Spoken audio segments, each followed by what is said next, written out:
Hey, I have rebooted my phone. I don't know. I can't even use this for recording. That's crazy.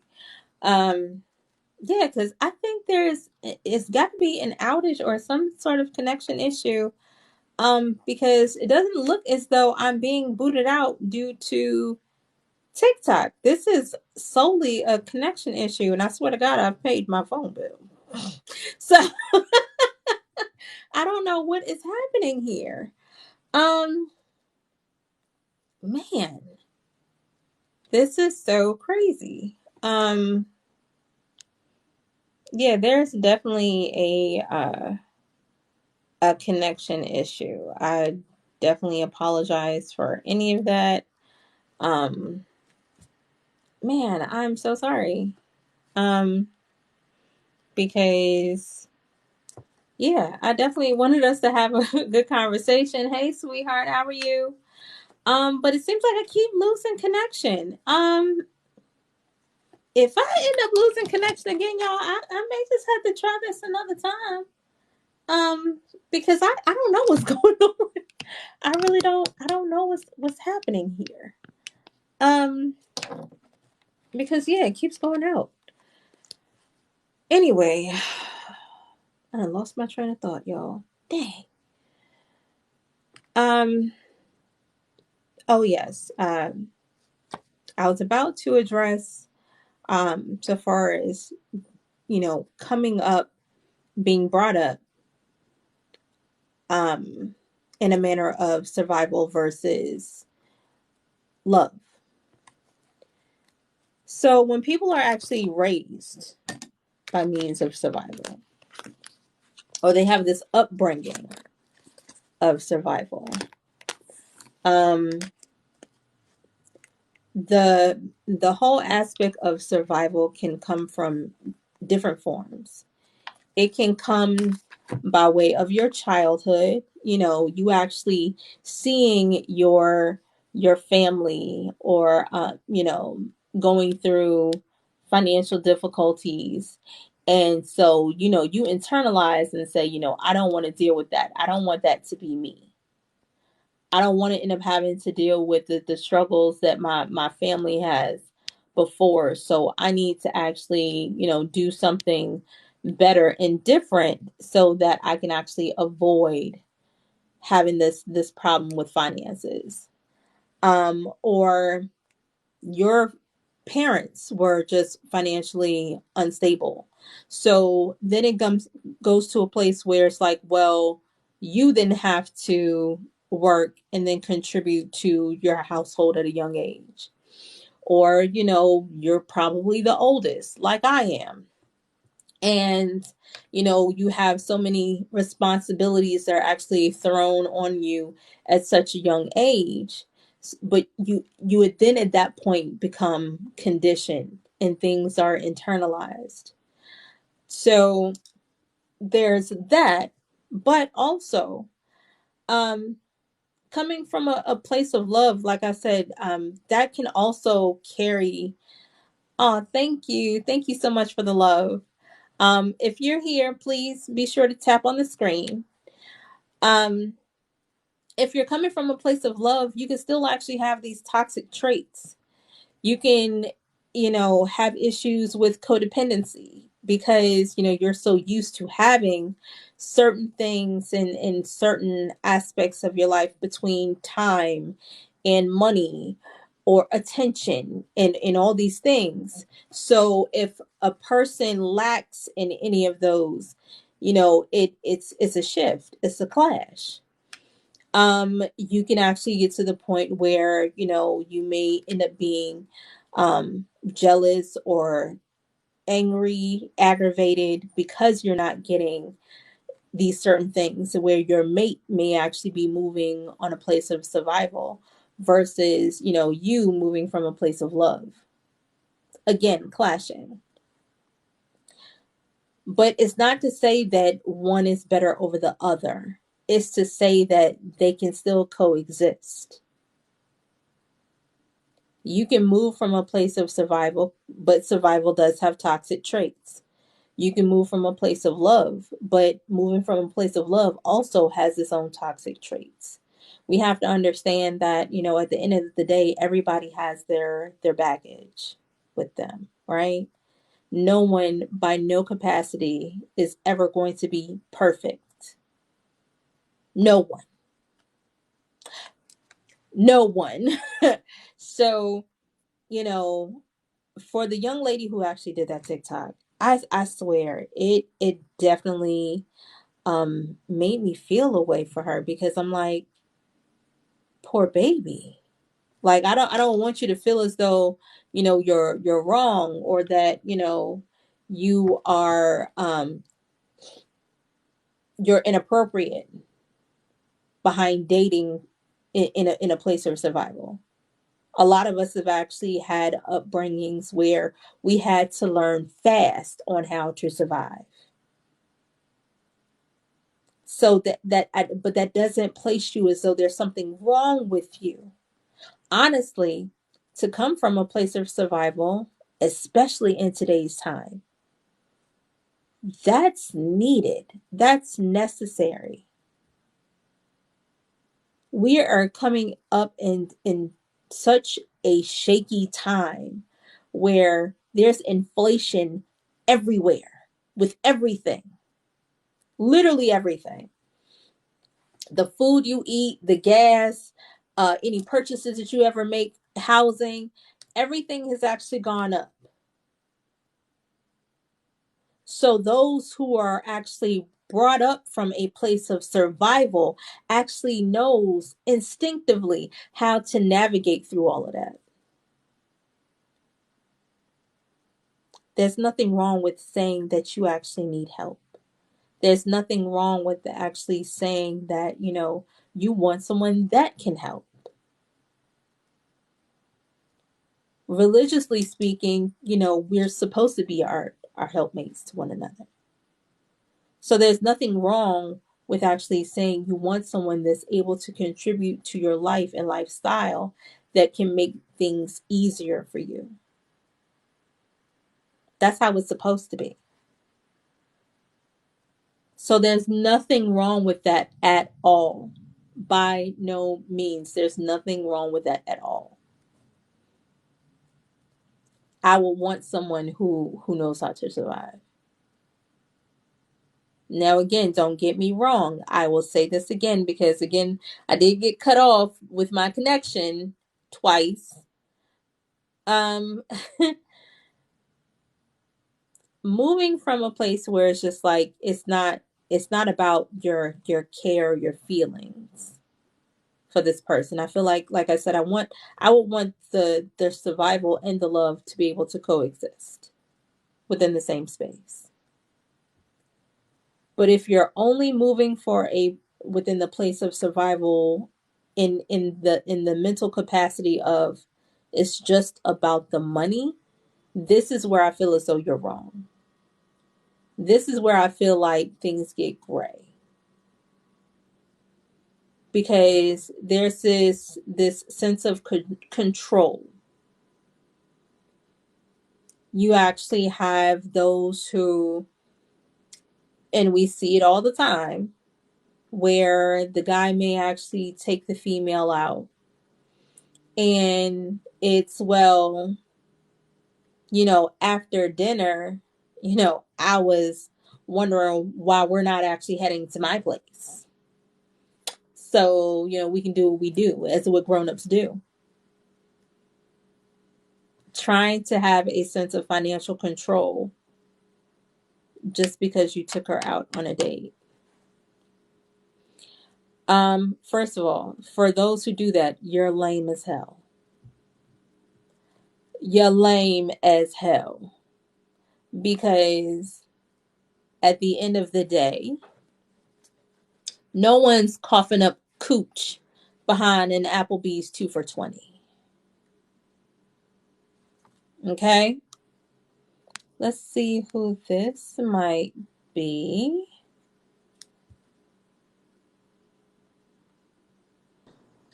Hello, dear. How are you? Hello. How you doing? Hi. Welcome. Thanks. Um, I was listening to what you were saying, and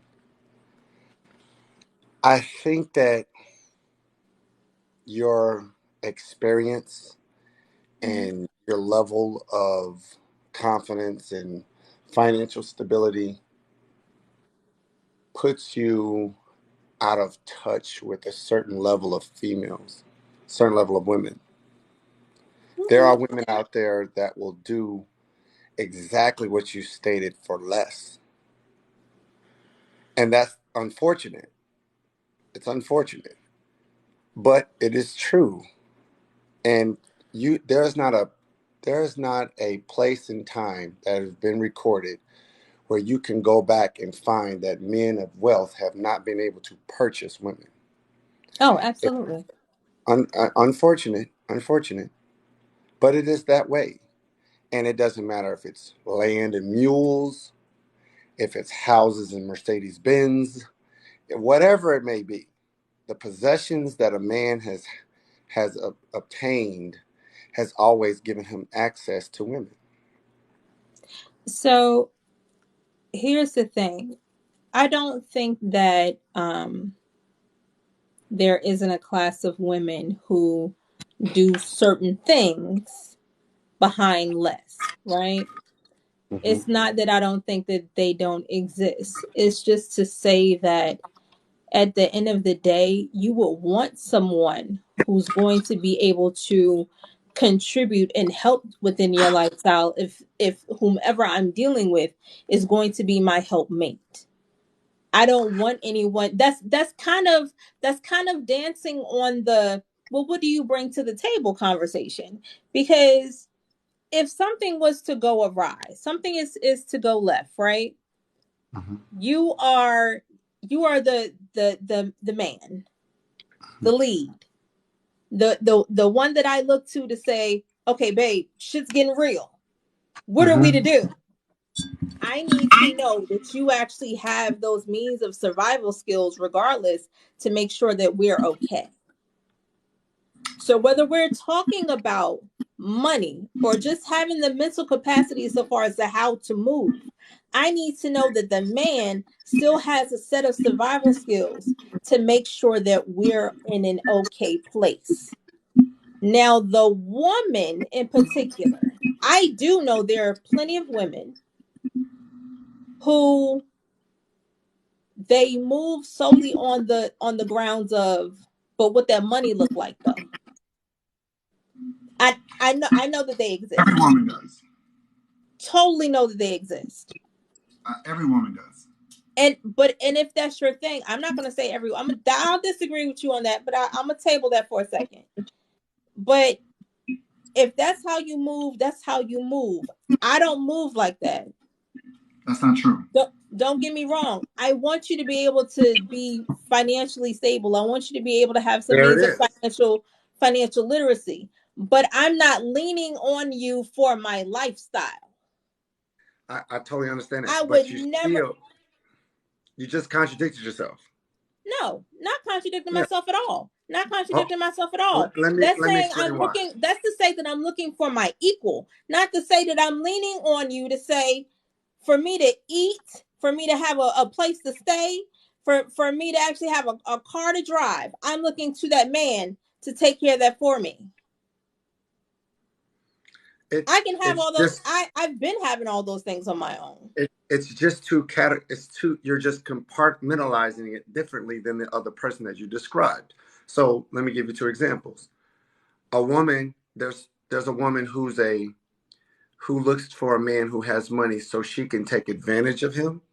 And then there's women who look for men who has money so they can meet their standard. But regardless of what it is that you want it for, you still want it. A person who wants a man to take advantage of him and a woman who wants to provide, who's looking at a man as a provider seeker, they're looking at the man in two different lights and they have two different mindsets, but they're still looking at the same man. because the man without is not an option. So if a woman is looking at a man with means, saying, because I want a Birkin bag, or I want trips, or I want this, I want him to pay my rent, or whatever the case may be, or a woman wants a man with money so she can have the same status and maintain that status and allow that man to come into her life and be proud to be with that man because he meets her income or higher. Both of you just have different requirements, but it's still the same man that you want. She's looking for the individual to take advantage. You're looking for the individual to say, hey, my man does this and he has that, and I'm proud to be with him because he has that, even though I don't need it. But it's still that person who obtained that money and obtained that status is still getting what he wants, you. And regardless if he gets in it you because of that reason or that reason, it's because of his money and his status that he's able to do so. And those men that are good men, good-hearted men, that would treat you like you've never been treated before, but just don't have it, will never have the opportunity to have either one of you. Ooh. I'm gonna let you sit on that because that is your aspect, and I respect it as to what it is because everyone's opinions are different, right? Mm-hmm. But then that goes to that then actually resonates with the question of if we were to subtract the money away from the man, Mm-hmm. is Both of you gonna leave. does he still have any worth? Does Both of he you have gonna leave. any worth to him? If I was to subtract money, we are in shaky times. People are Mm-hmm. being laid off every day. If I Mm-hmm. take the money away from the man, Mm-hmm. does he still have any means of worth? Because those two categories of Mm-hmm.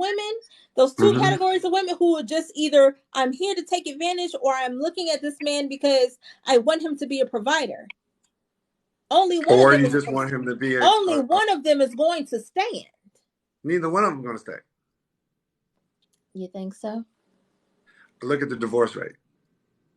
I'm The not talking divorce about rate, you. I I'm will not talking actually about you. agree. I no, I definitely understand because the way I move is a whole lot different than the way some other women may move. So But I we're get talking it. about the majority. We're talking about the Of majority. course, we'll always be talking about the majority over the minority Yes. because So it's unfortunate, but it's true. A man and a woman, see, women, I don't think women realize that you are born with your worth. You're born with it. Your money and your education doesn't make you more valuable when it comes to men. I'm sorry, a lot of women may not understand it or believe it, but it does not.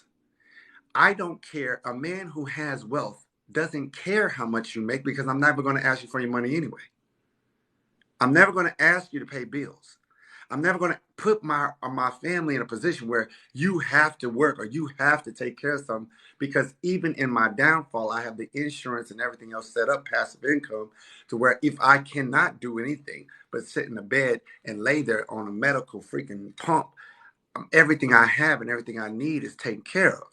That's a man that knows what he's doing and is already planned for bad times. I don't need my woman's money. I don't need her income. Now, whether or not she makes just as much money as me or more, that's her prerogative. And she can do, if she wants to pay a bill, that's her prerogative. But I'm never going to ask her. Men of value are never going to ask you to pay anything. I'm never going to demand it. So, regardless of what you want me for, regardless of why you want to be with me, if I cannot provide those things, if I am not that person, I don't get that access. And that's the reason why over 50% of our black men are childless and single, because we don't look at men at what they are or who they are. It's what they've accomplished. At a 20-year-old man, ain't no woman trying to marry that. Ain't no woman trying to fly a 20-year-old dude out nowhere. Do anything with him. May get some dick, that's about it. But because he's 20 years old and he hasn't accomplished anything, he doesn't possess anything, he can't provide anything, he's not as valuable. But a 20-year-old woman can get all those things. She can have no education. She can have no money. She can have nothing. All she has is her beauty, and she can get all of the above. Now, let's take those two people and let's cross their paths at around 35 years old. Now that man has built himself up. He has a career. He has a home. He's a provider. He's reaching his financial stride. That woman is now starting to get a little older. She's been through a lot of relationships. She got some traumas and some abuse in her life. Maybe a couple of children. They are starting to equal out. And the woman, if she continues down that path, will continue to drop in value. And that man, if he continues that path, will continue to climb in value when it comes to dating.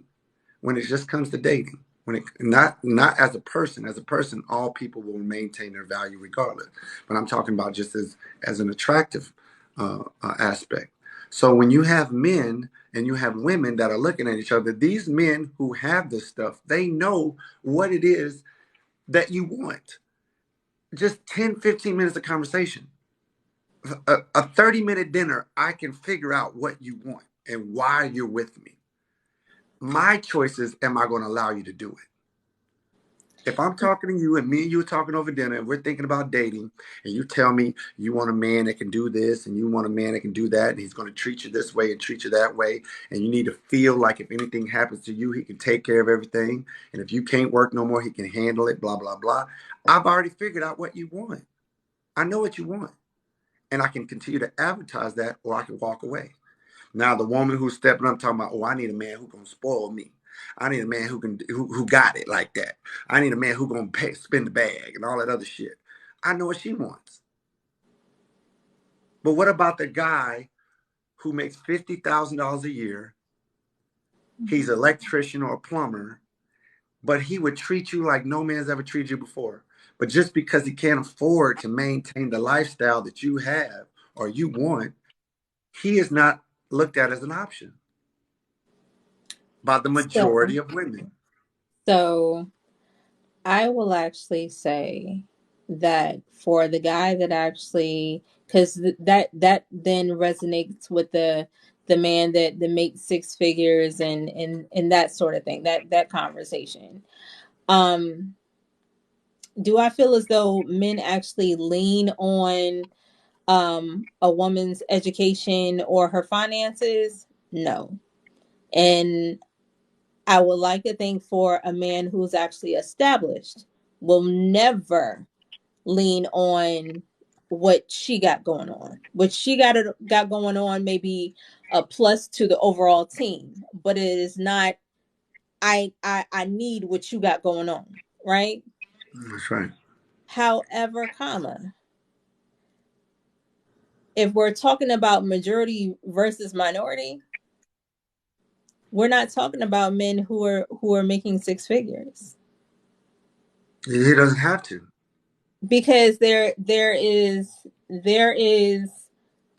a good majority of men who, make 60 and 50 and 60K that are still maintaining their households. True, but they're not attractive. That still takes care of their house, their children, what have you.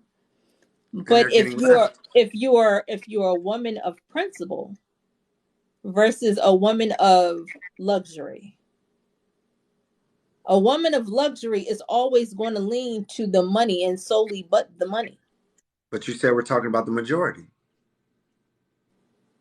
For the majority of women, do you really believe that all of us are just looking for six-figure men and that's it? I didn't say all, but let's look. Okay, let's look at the statistics. We're talking about majority, not saying all.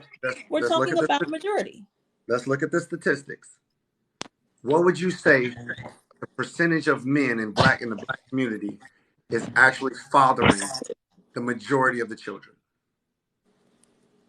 Hold on for 1 second. So for men, and in particular, because I can only speak to the class of men that I date, which will always be black men. Honestly, and this goes for men who have money and for men who have a lack of money, not all of them are raising their kids. I've seen some men. I've definitely have dealt with men who have money. Mm-hmm. And sometimes in those situations, And matter of fact, I'm thinking about a previous relationship that I was with a guy who was making six figures, but he never had a real relationship with his daughter. You Okay. know what you know what it was? He figured if I throw money at them, they'll be fine, right? Hmm. When whole time she just wants some quality time with her dad. Well, in defense of that man or the other man on the other end of the spectrum, to be honest with you, neither one of them can get it right. Because if you have a man that, because I know men who will be at everything, they'll be at everything, they'll do everything, but they ain't got hardly no money. They're called a deadbeat. They're called a deadbeat by the grandma, the mama, the aunt, because he's broke. And when she gets into a new relationship, she tries to keep him away because he doesn't have money like that, but he's in the child's life every day. Always wants to be at the school, always wants to be at all the events. But then you have the man who works his ass off. He's a truck driver, or he's in the military, he's always gone. But the child has an abundance. Now, he ain't doing a good job because he ain't with the child enough.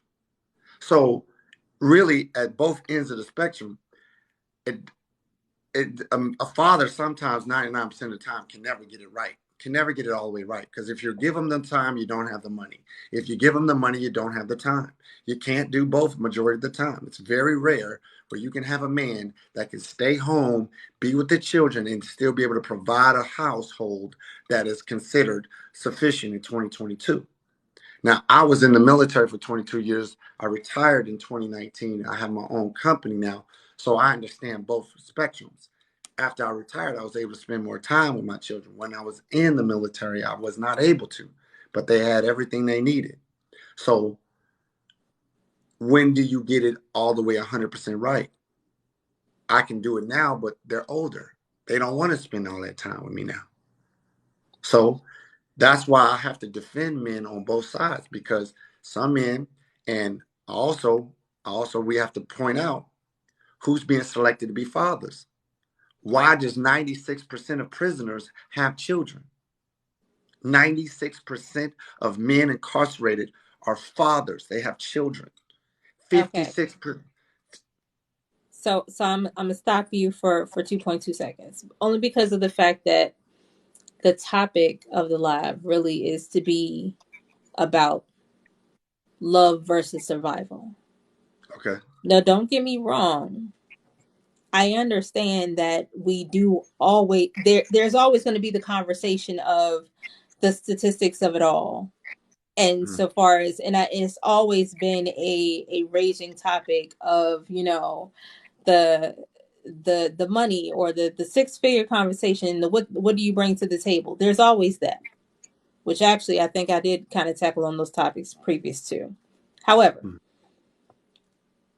my conversation and notion was to basically say, because there was this young lady who did a TikTok where she was basically crying her eyes out because she's dealing with I guess some baggage internally, saying, I know how to take care of a man. I know how to fuck. I know how to cook. I know how to clean. I know how to do all of these wonderful things. But as of when I'm doing these things, it's because I'm looking at this from a standpoint of survival. My take on her internal instincts thinking that that's wrong would be wrong. My personal opinion, because of the fact that we're in a world where you have to survive. We're in a place in space where you will want your person, your helpmate, whomever you choose, to be able to help you navigate through these trying times. Mm-hmm. So it should never be that you're looking at it at a negative, that you're moving from a place of survival. We all need to survive. Let me make sure I understand what you're saying. Are Yes. you saying that women should pick men based off of love, not whether or not they can provide and help you survive? No, the TikToker that's in question. She was crying because she's saying the majority of her movements and it's the house she's dating is based amongst survival and I not would say that's the based majority of and not based on love. I would say But that's the majority of women. I would actually like to say that there's nothing wrong with that, nor is moving based on love is that, supersedes or is better than moving over survival, because both actually have toxic traits. Both. If you move basically on survival and nothing more, then you could actually be looked at or categorized as just moving based amongst money. Can this person drop a stack on you and walk away like everything is fine? Can this person actually buy the bag, take care of the house? Can you actually, take me on a date, buy my plate, buy the kids' plate, pay for daycare, etc., etc.? Are you moving based amongst money and nothing but? Because if you're moving on money and nothing but, that's why I can consider that is wrong.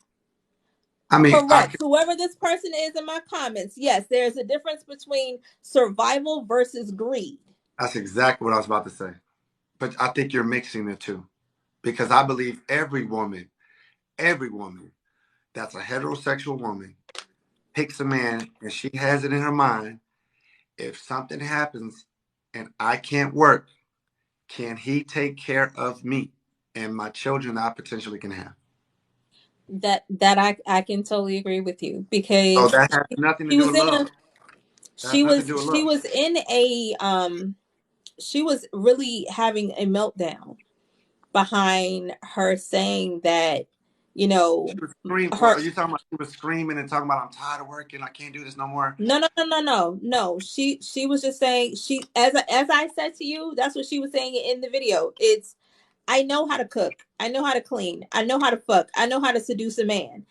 But I actually had my child young. I'm moving based on survival, and I don't know how to fix it. I don't know how to move based on love. But I would She can't. but It's I not would now. like to. Exactly. I would like to say that your instinct, so far as to how you came up, your internal bells and whistles is telling you how to navigate in the space of dating, which is the survival part. And no I mean, shade to nobody, but that's everybody should actually have that. Everybody should actually have some mean of survival skills, especially but if men I'm don't looking do at that. my. Men don't do that. Men don't pick women based off of survival. No, I'm not saying to pick for men to pick women based on survival. I'm just saying everybody should actually have a skill set of survival. So Well, saying that you're actually dating and what you're actually looking for is someone who you're moving based on survival, there's nothing wrong into that. I will want my person, my man, to be able to say, listen, I know how to navigate through these spaces. If some shit goes down, we're still good.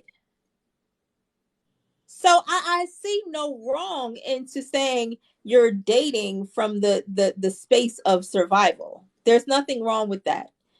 Now, you don't think you as do with that? the huh? You don't think you do that? Oh, I know that I do that, but Okay. but I would definitely say that for myself personally, I don't just move based on survival. I definitely move on both survival and love. I'm not just looking because again, I You would will marry say somebody based off of love? I would definitely. I would feel like love has to be an element in there for myself. I can't speak amongst everybody else. I'm gonna say for this woman right here, and this woman only.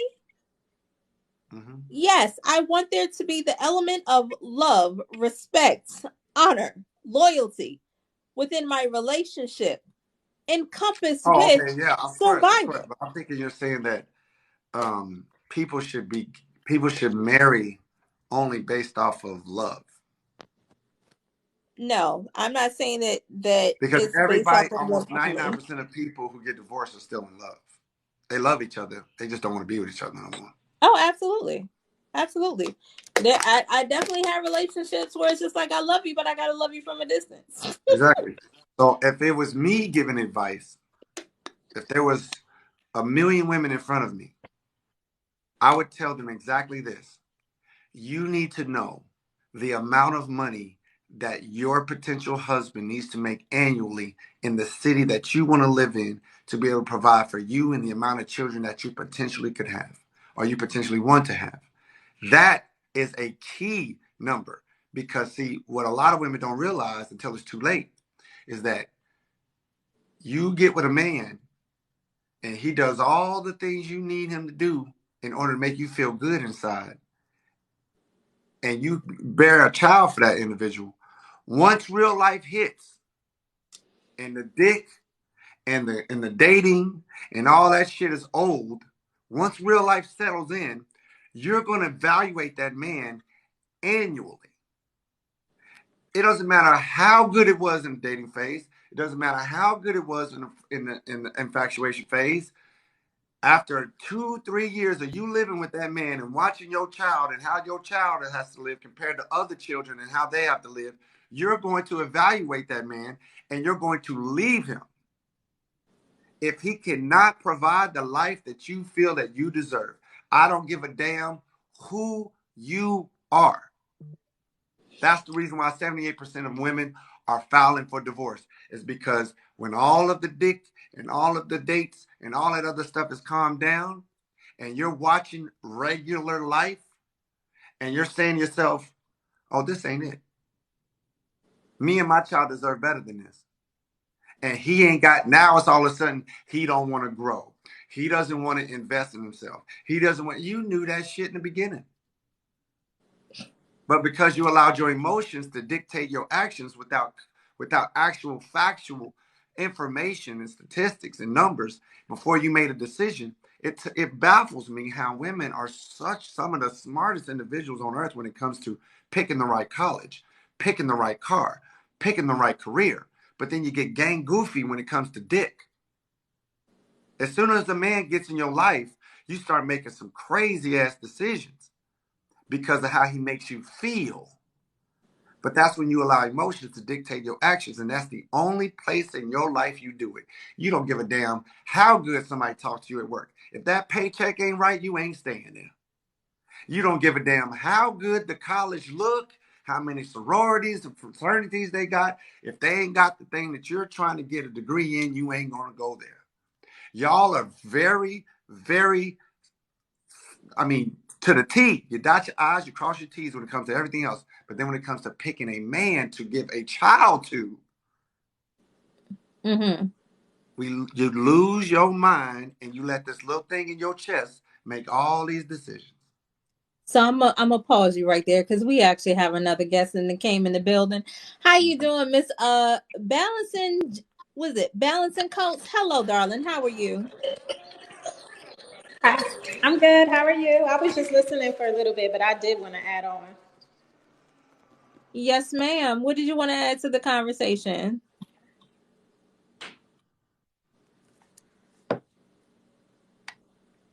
You might have to give me like 2 seconds because I'm walking out this restaurant now. Okay, no worries. Oh, she out.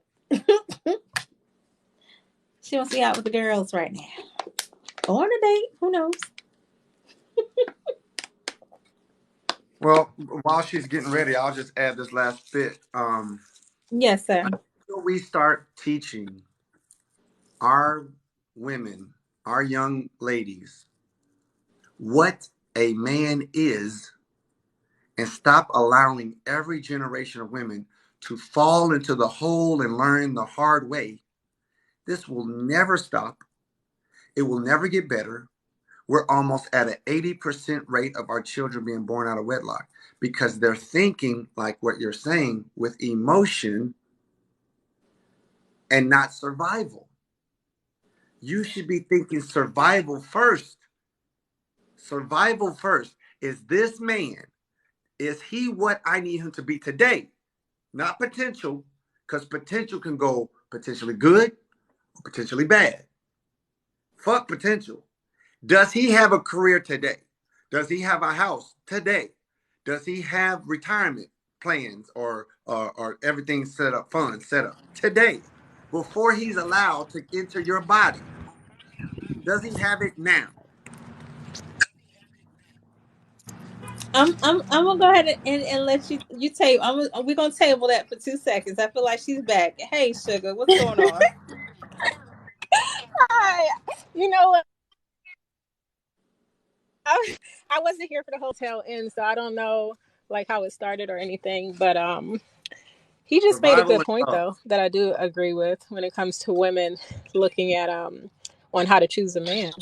Because I definitely I said this, I made a YouTube video talking about this, and I said that women need to date for not just today, but date for your future, date for the next 10 years, date for the next 20 years. So to me, which the type of man that you choose today, make Mhm. sure that it's a man that you know you could grow with, a man that you feel would be a good father, that could be a good husband, not just based on how he looks and how much money he makes, but does he have integrity? Is he respectful? Does he have good character?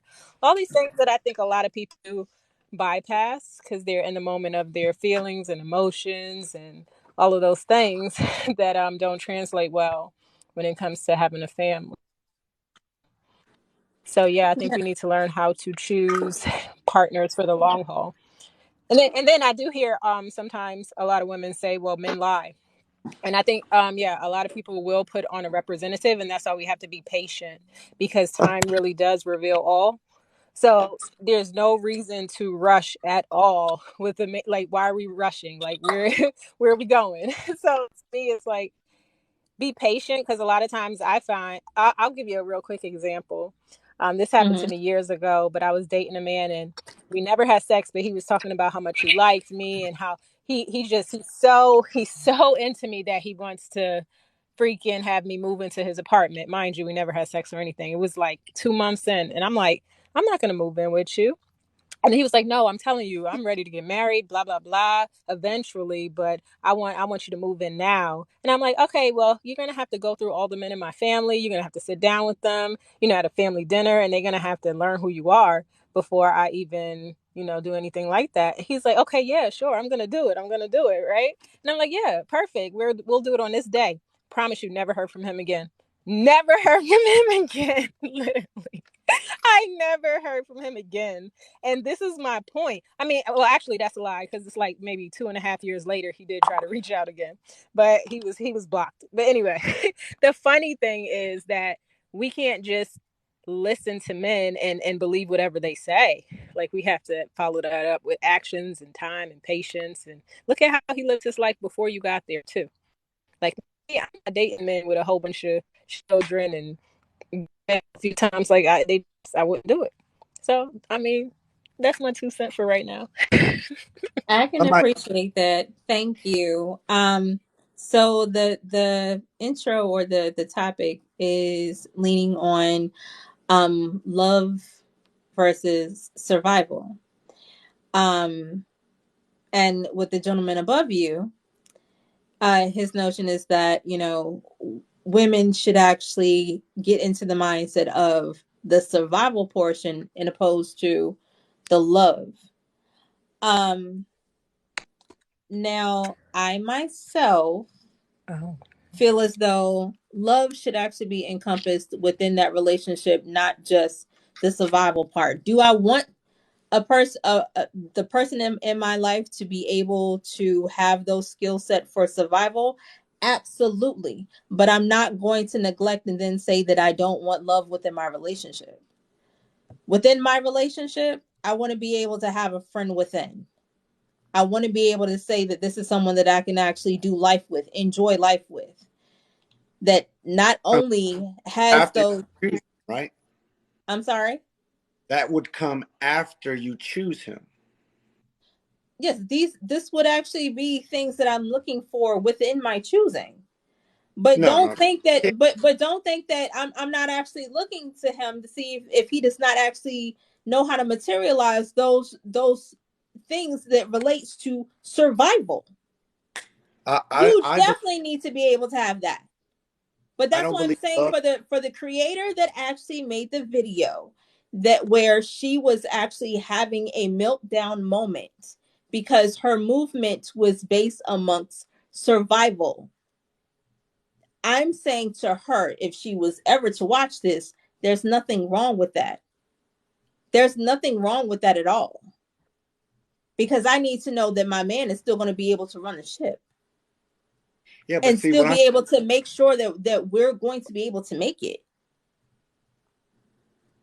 I'm sorry, I didn't want to cut you off. I thought you were pausing. I understand what you're saying. However, what you're saying has nothing to do with the selection of the man that you're going to give your time to at the beginning to fall in love. See, what I'm saying is that beginning stage, before you even start, before you even say, okay, let's go, let's see if this is going to work, let's see if I can fall in love with you. If you don't have a detailed application for employment for that man, you are literally hiring your VP, your CEO. Whoever's going to be in your life is going to literally almost run or dictate how your life is going to go.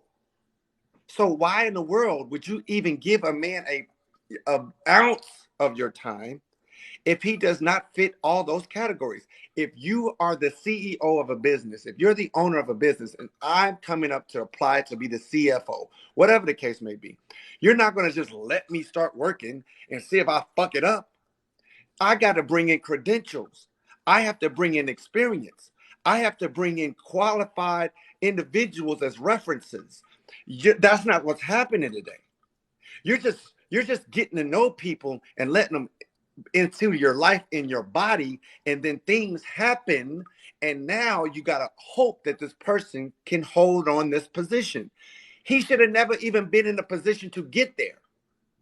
He should have never even got the opportunity to get inside the building. Somebody has to have quality control. So if you do not have these standards and everything as survival first, to analyze this individual before they're even able to affect your life, 1 second of your life, you're going to allow somebody to come in your life and change the trajectory of your life. If you're dating me and I'm a piece of crap, but I know how to fool you, I know how to lie, like everybody's saying, and you're not checking my background, you're not asking me for my credit score, you don't know what I do for a living, you don't know if I own a home or not, you don't know if I take care of my kids or not, you're just dating me, and we have sex. What if we accidentally get pregnant? But I'm so good at sex and I make you laugh that you're saying, well, you know what? I don't want to kill the baby. He's a good guy. He makes me laugh. And this is how this shit is happening, because you do not have the standards up front to eliminate potential disaster. Okay. But if you owned a business, you would Hold do on. it. Time out. First of all, hey Jeremy, how you doing, friend? How you doing, folks? Mr. McBride, because I'm saying that you actually, there's nothing wrong with actually moving in a space of survival. That is not me saying that you're not supposed to qualify who you're dating. What it Okay. would sound as though what you're saying is that we're just moving solely based amongst emotion. That's exactly what's happening. Now that I can agree with you, because women are emotional creatures. Everybody's emotional. But that is our default as women. No. As women, I can definitely say that we fall, because we definitely will fall into the trap of, he makes me laugh, he's very sweet, the dick is good, and emotionally I'm stimulated. I cannot allow you, as a grown woman who has all your shit together, to give out the bailout for bad decision making on emotions. Because That's last not time I that's checked, not a bail. How is that a bailout? How is that a because it's bailout? not, it has nothing to It's, do with that. I'm not saying that that is a correct behavior. I'm saying naturally, instinctively, we will move on emotion before we will actually think logically of what's going on. Am I saying that's the right thing to do? No, that's not But what it's I'm not saying. because you're a woman.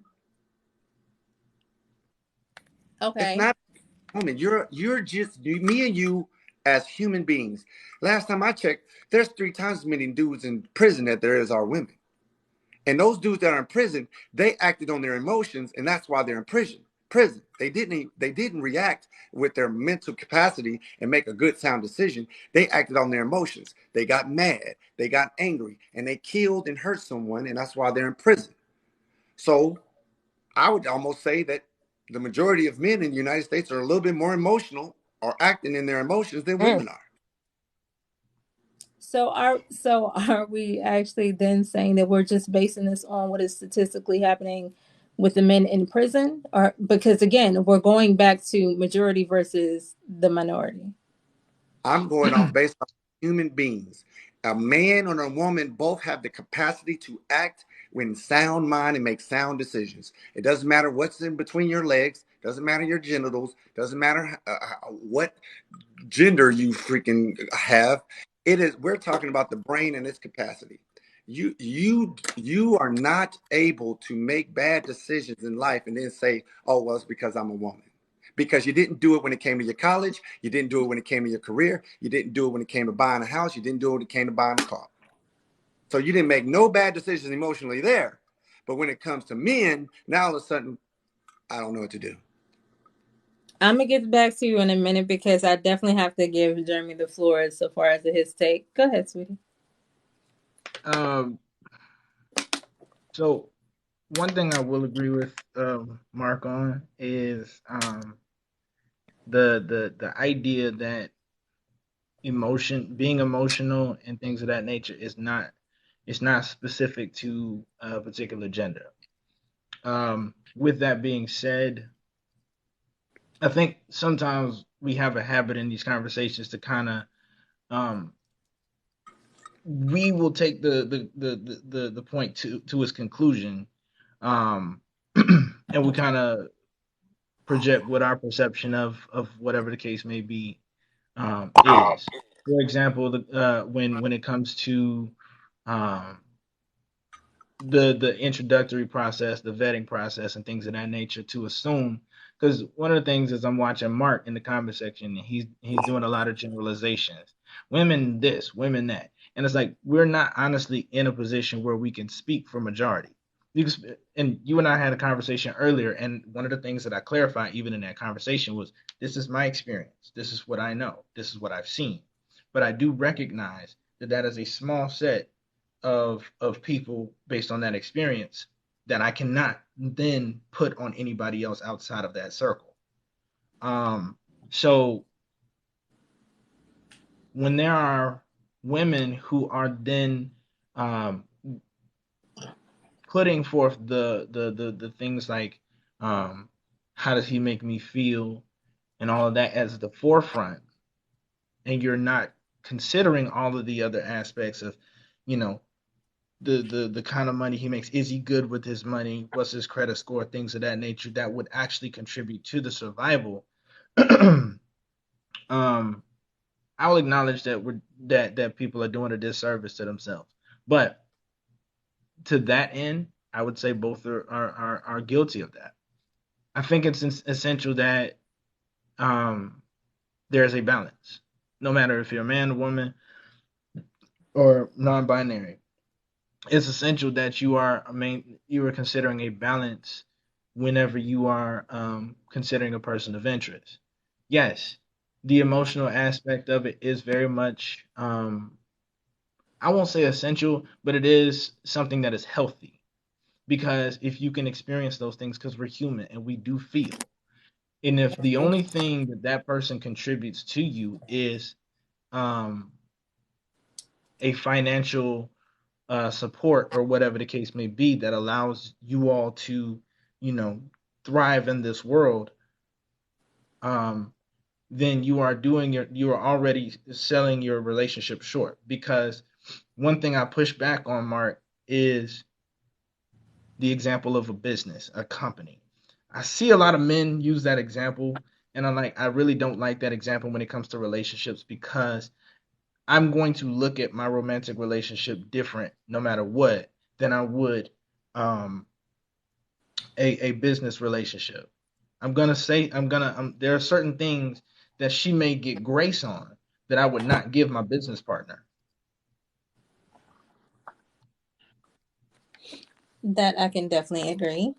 But that's the thing. There's it. I feel like that's what makes sense. It makes sense to still actually have that element of empathy, emotions, love, loyalty, respect. Those things, those are elements that I feel is necessary for a successful relationship. Outside of the business aspect of it all, business aspect so far as to how he delegates himself with his finances, his credit score, that's the survival part. But I feel like it's not as though they can't coexist into the same position. You should have both sides. However, the qualifiers of it all, of what Mark was actually talking about, I feel as though where things kind of got disarrayed, because I don't feel as though you should lessen your qualifiers just behind your emotions. Again, the topic is based on love versus survival. But if we're talking about the survival piece, yes, you should qualify your person. And it doesn't even matter whether or not, if we were just talking about the subject or not, dating in general, you're always supposed to qualify your person. Moving based amongst just emotions alone can be dangerous. Yes, Jeremy. I'll insert one thing and then I'll yield the floor. Um, Even in this conversation, I believe this is somewhat subjective. Um, because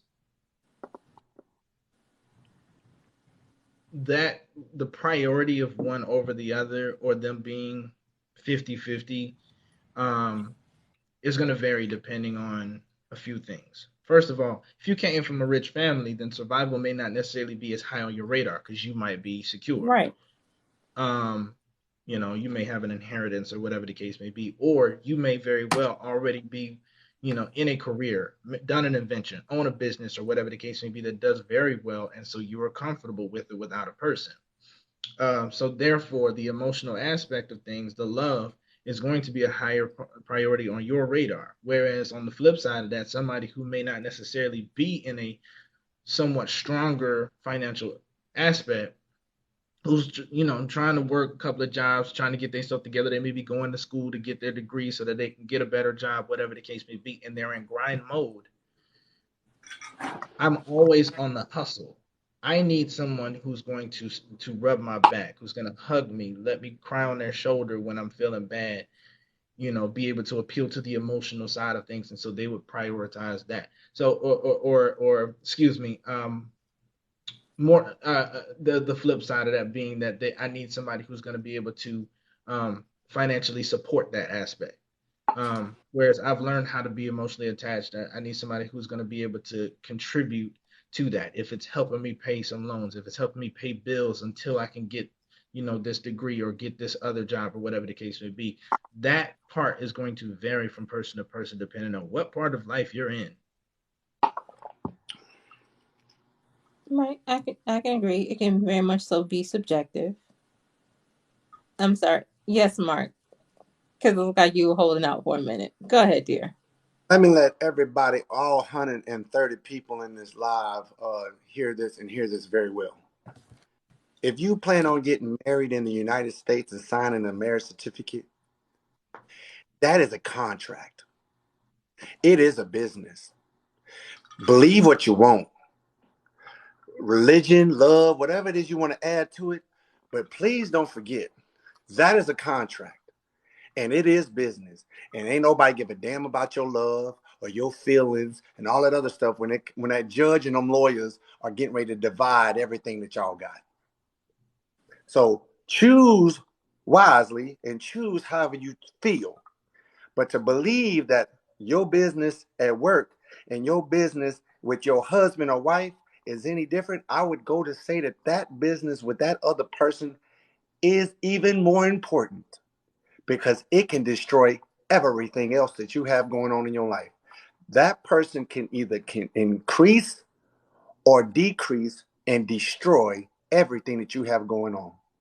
So take it as you will, live your life as you will. But my advice is you walk with the same mindset in every walk of life, whether it's school, business, or love. Have your thinking cap in your business mind ready and available. Just my advice. Okay, I can definitely appreciate that. Thank you so much for that. Um, I don't think that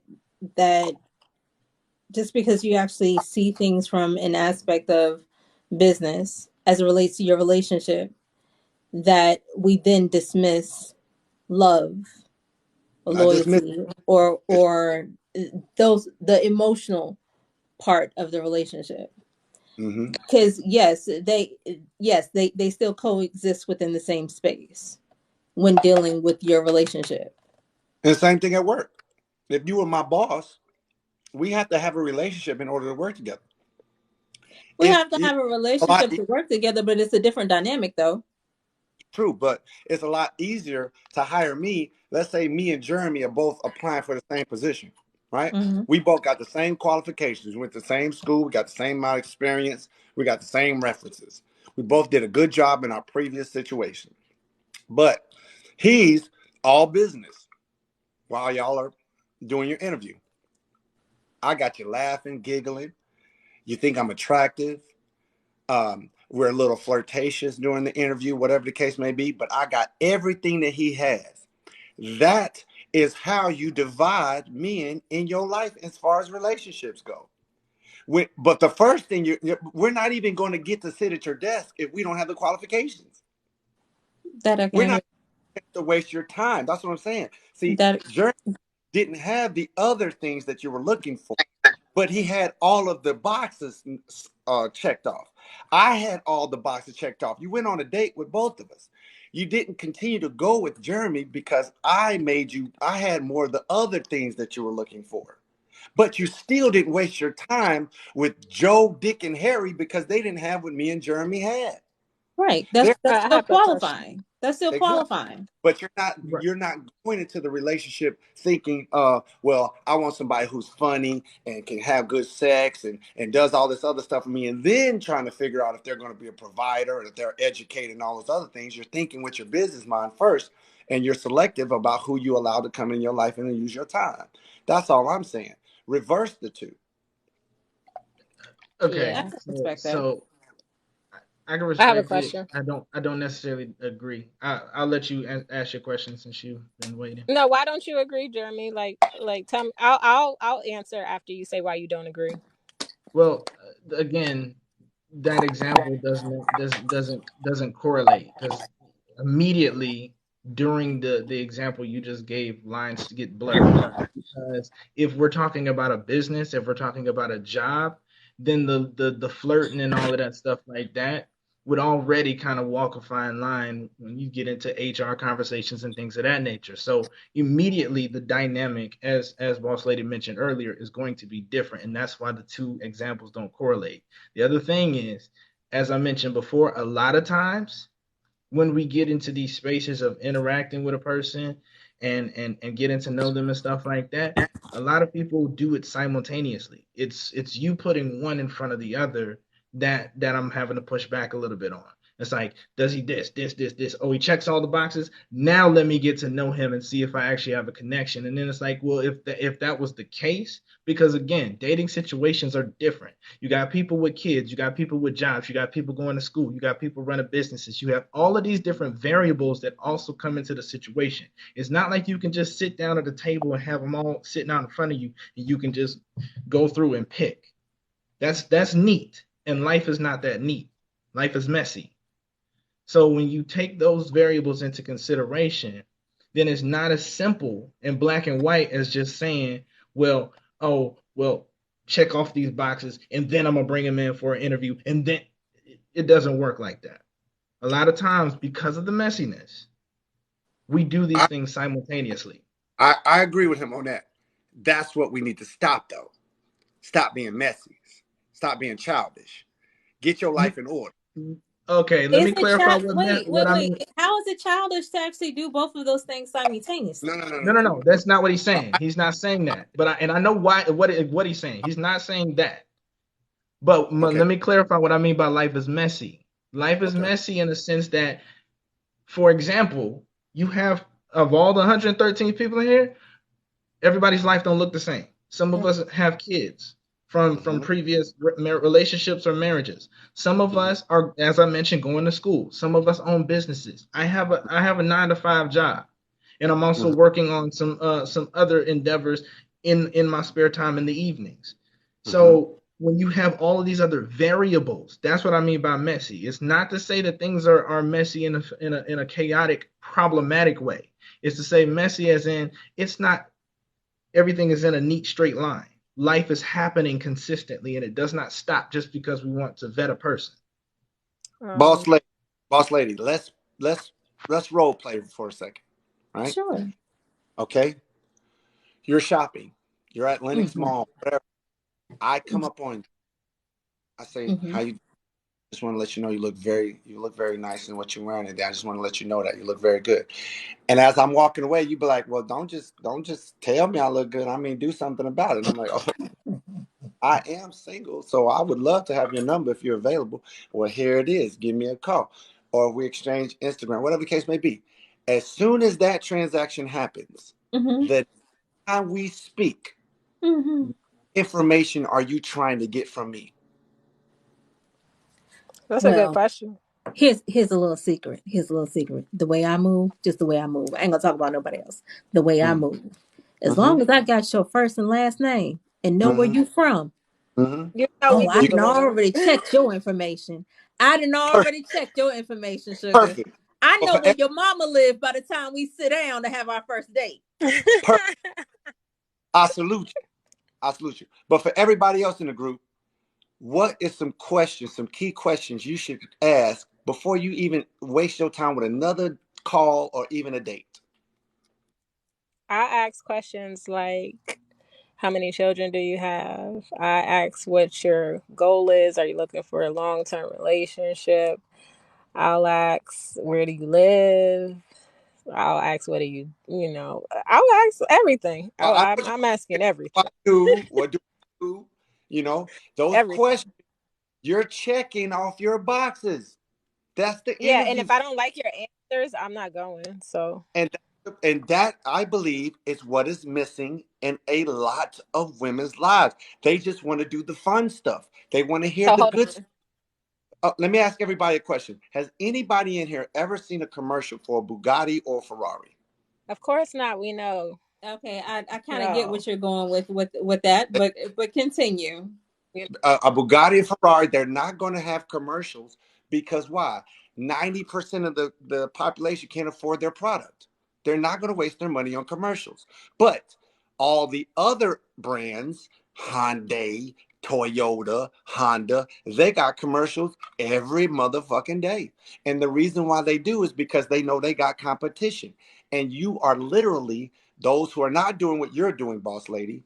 You are giving the competition the information they need to be able to capture you in a bad deal. So that goes with, and see, this is what I even told my daughter this, as I have a grown daughter.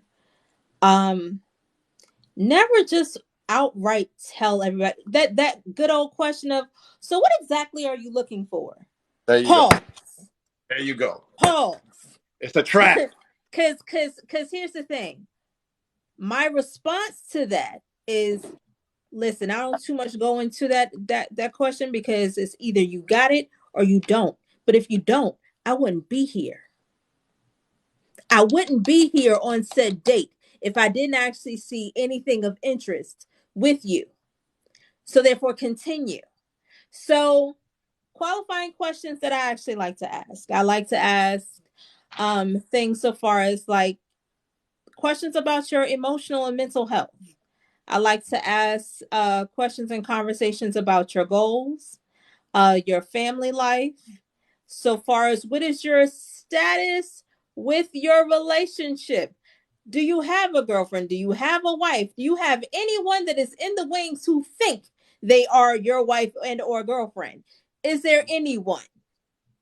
No? Okay, let's continue. I ask things that's on the spectrum of, can we get to the foundational stuff first? Once we have cleared out the foundational stuff first, then we can elevate into different things. Do you ask if he rents or owns? So again, remember when I told you Like, that I I remember. so I know that already. I know that. Talking about everybody else. I know Talking that about everybody already. else. Let's put it out there for everybody else. Should a woman ask a man if they don't have the resources you do, or do you rent or own? Yeah. So I feel like that's not, I feel like that's something that you would actually ask more like a second or third date. Here's the reason why I'm saying that, because although essentially, yes, it is an interview, you don't want it to feel like it is though. You don't want to feel like I'm just going to sit up there and ask 1,000,001 questions and there's no real conversation. A real Can man I get some conversation out of you? Because that's I another level of communication skills. I believe a real man would be impressed. I believe a real man would be impressed, because I don't want to hear the same elementary BS questions that I've heard from all of the dates that failed. When I meet a real woman that's about her business and knows exactly what she's looking for, and she starts asking me questions that other women aren't asking, I know I'm dealing with a real woman. And I want to say something, because it's funny, because how you guys are speaking about it is very differently. And Boss Lady, how you're speaking about it, I dated like that in my early 20s. And how Mark is speaking about it now is exactly how I date now, like to the T. The exact questions. I date exactly like an interview process. And I think what he's saying is very accurate, because the quality of men is dramatically different. And the respect level that I receive is completely different. So I agree with his method, because it'll weed out a lot of people that will waste your time, and it will actually like excite a man who's ready for what you're ready for, and who's willing to provide to you what you actually desire. And I think a lot of women just don't know this secret. To me, it's not a secret. I learned by trial and error, but but honestly, it actually really works, and it's smart. And I wish more women did it, honestly, especially before, later in life. I wish that they learn it in their 20s. They will have much better outcomes. It will be less single mothers. And that's how I feel about it. Amen. I'm not saying that there's, okay, so I feel like maybe I'm being misunderstood, and that's fine. Because there's nothing wrong with actually asking qualifying questions. But for me, I feel like this is just me. The rhythm of it needs to feel like I'm having a conversation. I'm not saying don't ask the appropriate questions. I'm not saying don't ask good qualifiers, because if you're asking stupid shit like what's your favorite color, some irrelevant shit that don't matter, you're going to get what you get. But that's not what I'm saying. What I'm saying is, yes, ask those qualifying questions, but for me, I want to actually have the rhythm of it being conversational. But that doesn't take away so far as what exactly it is that you're asking. I don't know, maybe I'm more in the sense, I get what you're saying, but I think more like Mark on it, because I feel like I have to use this example, because it is like, to me, an interview process. Maybe we don't want it to feel like it is, but it actually is. And I was thinking about, even if you were to have an interview for a job, they have to have the qualifications before they even get in the door. And I have to know these questions before we even get to have fun conversations, before we get to have fun times and go to fun events and spend time with each other. I need to know all of these first. These are your qualifiers. If you don't have these qualifiers, we're not going anywhere, because then I'm wasting my time. I could be going somewhere with somebody else. Absolutely. Oh, absolutely. That's why I am good for own a house. She has to own a house. I that's just me. I want my woman to own a house. I want her to be a home owner. Why? Because not just anybody can be a homeowner. You have to have your shit together. And how do I do it? I don't just be like, Do you own your home? No. I'd be like, man, you know what? I was trying to yesterday. I was getting ready to close on this other house, and I just stopped because the interest rate's getting crazy. They try to up it by. I was going to put down 56,000. I had to jump it up to 70. I was like, no, I'm backing out. This housing market is crazy. Did you get a house before this craziness happened too?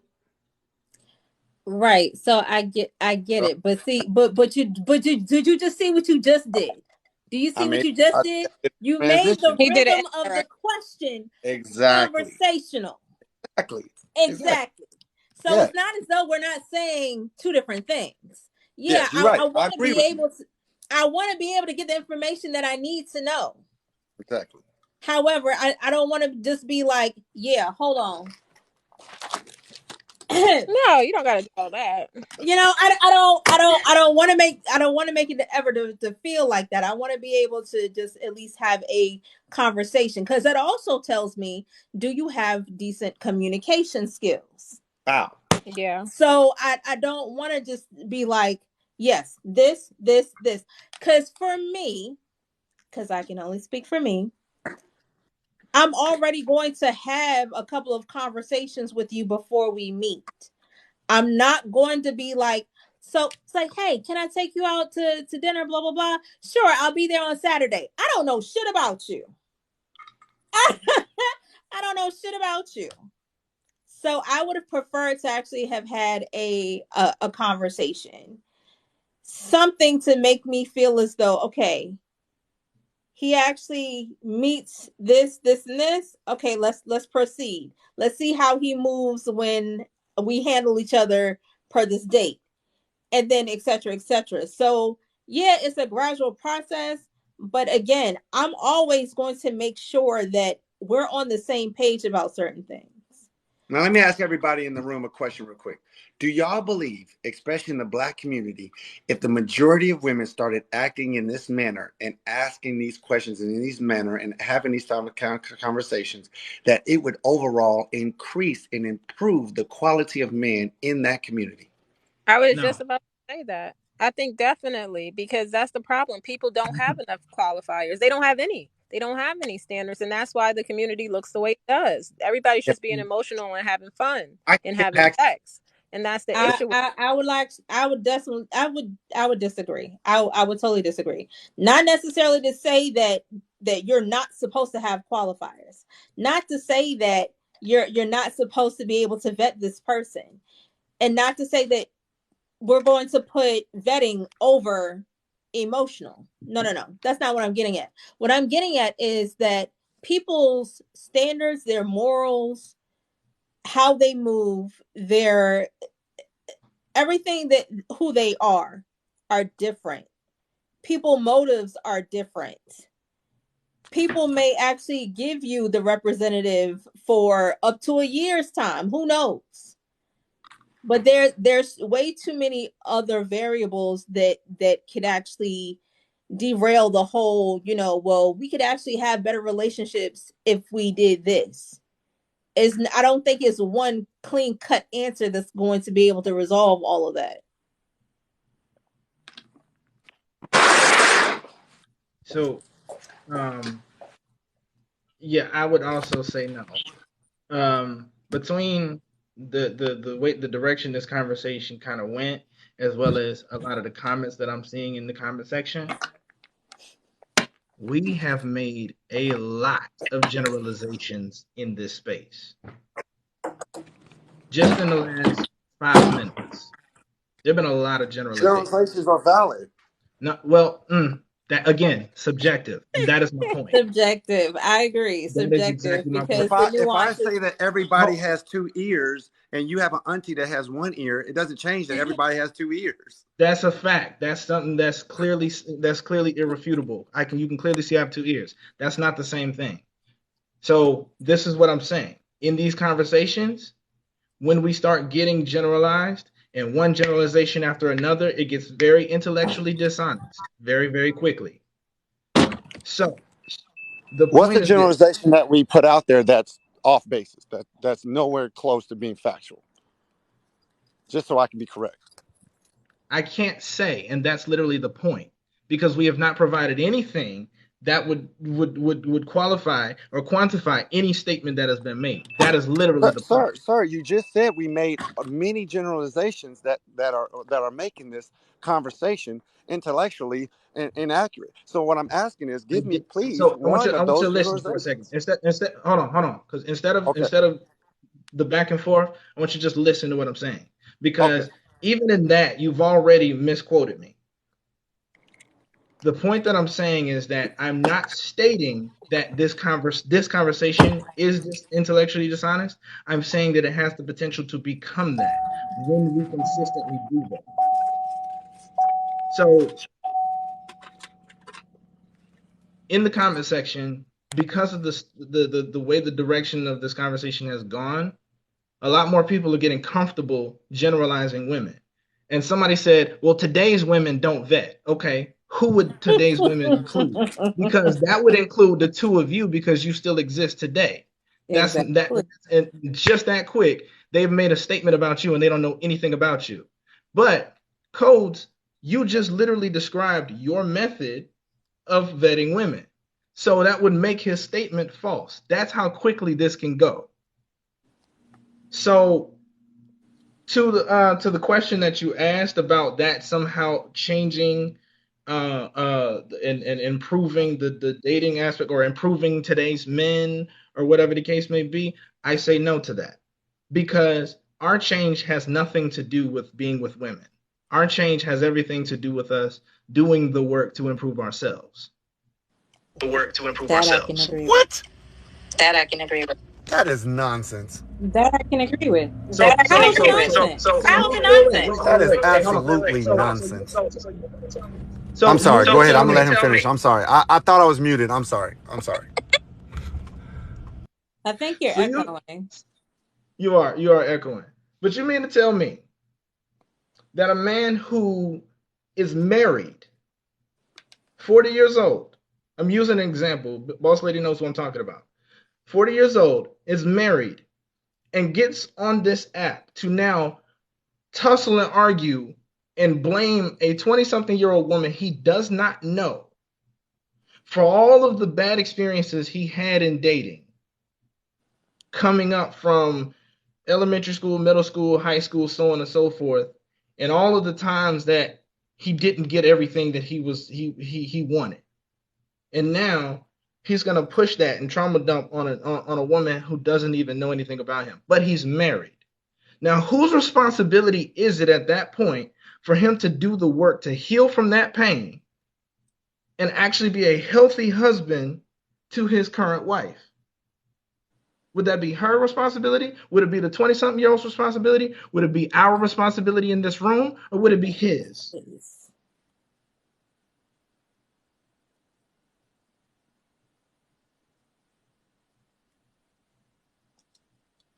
Mr. McBride?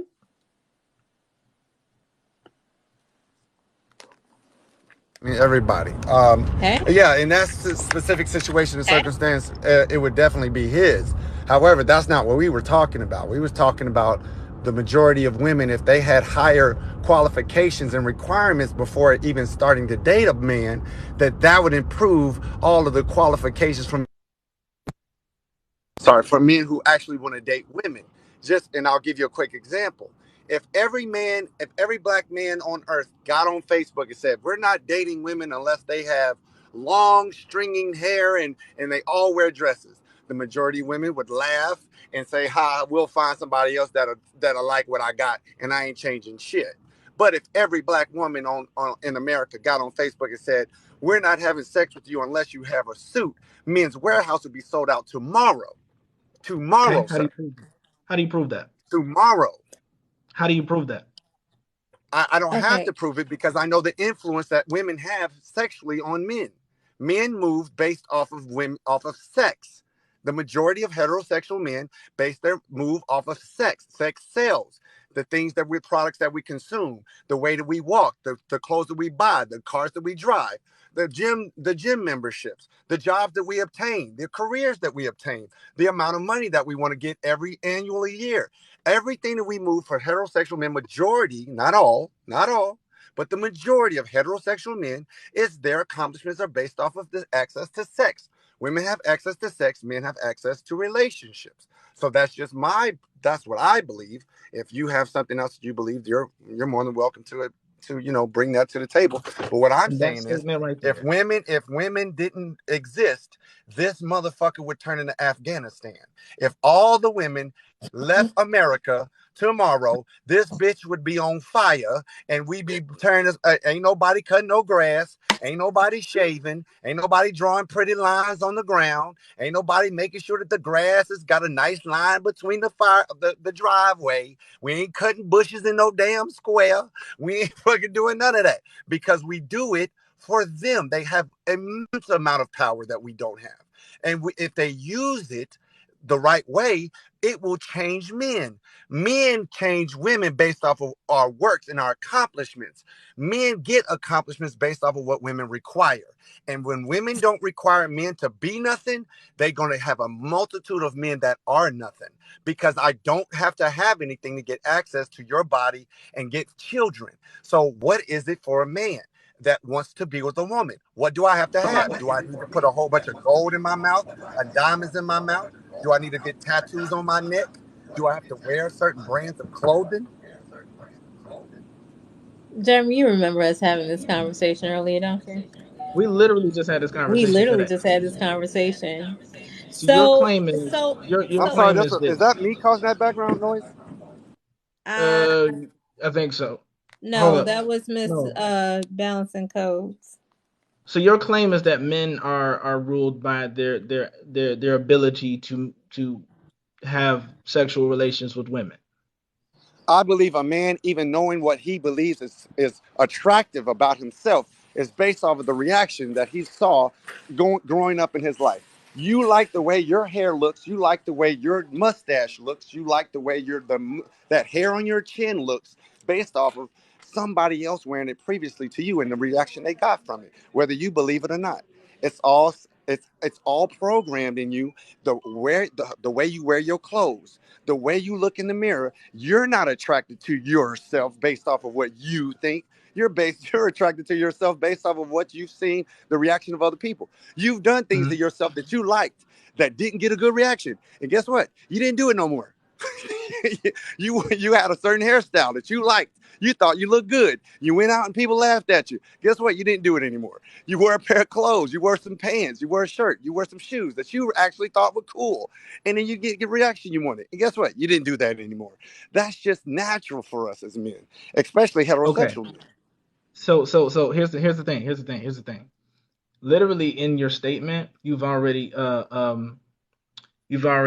made conflicting statements, because you ended by saying it's natural, but in your talk you mentioned it being programming.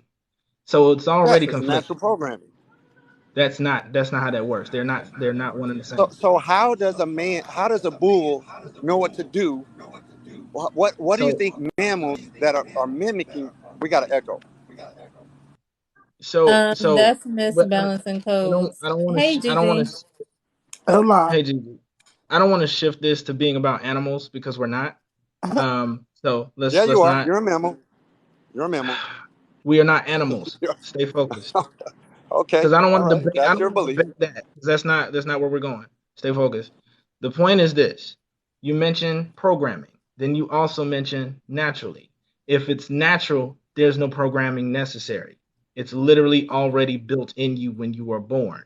So those two don't correlate. The other Okay, thing, so the other naturally thing, built the in other you thing. when you're Listen, listen, born listen, to listen, analyze what you see, how women react, and to listen, mimic that. listen, because there's two more points I don't want to lose.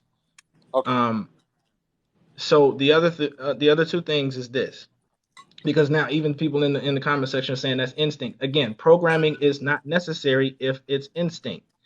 So the thing about it is, and no, programming becomes habit. That's not the same thing. Um, the other thing is, you also mentioned, and this proves the point that I made at the beginning of this. You said I believe, and if I believe something different, then that is on me. That proves the point that I'm saying about this being subjective, because Subjective.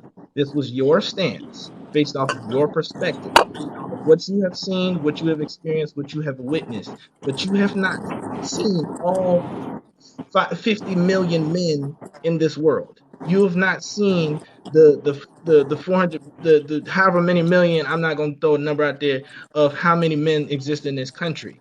You've not met and talked to every last one of them in an in-depth conversation to be able to make that claim. No, So that's what I mean when I say that's not or I have quantifiable. to. The last thing, listen, the last thing, because I'm telling you, my Sir, ADD two is things kicking can my be ass true at right the now. same time. Listen, my ADD is Sorry. kicking my ass right now, so just bear with me. The last thing is, when you made the oh my god. So this is what I'm saying. Like it'll Sorry. sneak up on me. No, you good. You My bad. good. That's my But fault. Sorry about that. the last thing you made the point about, and this is kind of where you were going as far as the whole a lot of what we do is based off of how women see us. There are a lot of those situations and those scenarios where we wear certain outfits, we do our have our hair a certain way, so on and so forth, and even some of the moves that we make after we are married or in a relationship. We will then base our decisions on who? Our friends, our male friends, the homeboys, our brothers. We will base all of those decisions on them. And so even when we decide to do the things that we do, there are men in this comment section right now that will say things about me. They'll call me a simp. They'll call me weak. They'll call me a beta. They'll say, oh, clearly he was raised by a single mother. They'll say all of these things because those are now the things that I'm supposed to now shift my energy to, because, oh no, the men are coming for me. Not the women in these boxes. The men in the comment section are the ones coming for me. So then my whole perspective, how I move, how I dress, how I handle myself should then shift because the men feel some type of way. So that also disproves the point about all of the things that we would do would somehow change just because women don't want to have sex with us. Not once did I ever say anything about a man's opinion. I Not know, I once. did. I know. I introduced that because I was making a Oh, okay. point that disproves what you're saying. How could it disprove what I'm saying when men had nothing and their thought process had nothing to do with my point? Because I'm saying that some of the examples that you used about clothing and hairstyles and how people move and the things that they do and say Mm-hmm. are also influenced by the men around them. It's not I just the mean, women that they that's potentially sleep with. It's not just the that's your women they potentially sleep with. It's also the men that they maintain friendships with. that's what you believe, and like I said before, I'm not going to try to say what you believe is false, but two things can be true at the same time. What Absolutely. I've been, I was in the military for 22 years. I've been around probably more men than you could ever account for. So I'm telling you, based off of a lot more of experience, when I've been all over the world and I've dealt with thousands and thousands of young men, and I know how they move and why they do what they do. Even when I was a recruiter for the United States Marine Corps for 3 years, we would always try to find out what was the need behind the need. When a person said, well, I want financial security. Why do you want financial security? We continue to dig by. And 99% of the time, it was a woman. He wanted financial security so he'd get a car. Why do you need the car? Well, a friend of mine got a Corvette or a Camaro because he joined the military and he's got a girlfriend and I want one too. Every time we would dig down deeper when it comes to young men joining the military, 99.9% of the time it always led back to a woman, a girl, or their mother, or somebody they love that they need to take care of or to protect. So I just So go ahead. I feel like that's only but a portion, a corner, so far as to, why that is the way that it is. I don't feel as though that all men are moving based amongst the direction of Never their said dick. all. Never said all. I'm just we're just speaking in general, but Mm-hmm. there are a class of men who I can clearly see that move behind their circle, their the people that the men that they're further associated with, whether it be to impress their father or whoever is their mentor, their friends. You ever been to a club and you actually see who's the real alpha out of the club, out of the gang of friends? There's that one dude, then there's the ones that follow. You have that there is a circle of influence between men and their friends, but at the same time, so far as men just moving based amongst their what their sexual interests are, I think that's just only portional. Okay, let me ask you a question. Everybody in the live, what do you believe? Do you believe the United States of America would change drastically if all women and children were removed and it was only men here? Would we still move the Obviously. same way? Would we move the same way? No, literally the entire country would change. Why? What would change about men specifically? Y'all What might would we deplete not do anymore? y'all might deplete and die because we're the ones that give you life. That's I'm one sorry. that's one I'm sorry. aspect, but I'm just then being but childish. I'm just that's being no childish. no Let me no you're stop. right. That's one aspect, but there's also the factor that you have to take into consideration the system that we exist in. I'm not going to go down the rabbit hole to get on my soapbox, but we have to acknowledge, because all of us are in here like this, that there's actually a system that is still going to exist. If they leave, we're still here in it, and the structure of that system will change. Guess who's now at the bottom of the system? I'm just I saying. believe you, and I agree. That wasn't the question, though. I know, but The question is, what would that's men part of the stop answer doing? though. I totally understand you. What would men stop doing? What would we do? What would we stop doing because women are no? Nothing. I don't Like know. literally That's a good everything would question. continue. Literally That's a good everything would question. continue. Would y'all stop taking care of yourselves? Would y'all stop actually having sexual interests? Would y'all stop actually taking? That's still a thing that would continue. You Right. have a That's whole my point. population of men who You have That's my been crazy as point. cat coochie. removed. Listen, You listen. crazy You as have hell. Listen to what I'm saying to you, because there is a prime example of this right now. There is literally a population of men who have been removed from the female population and placed in these things called jails. And they don't do what men are doing outside of jail. They're not doing that at all. You don't know what You know they're how many doing. men You're in there not in don't there. shower, don't shave? Okay, I'll tell you what. I'll give you an You example of don't what I'm know. saying. Okay, I'll give you an example of what my example is. I'll give you a place of what I'm saying. Go to the Middle East.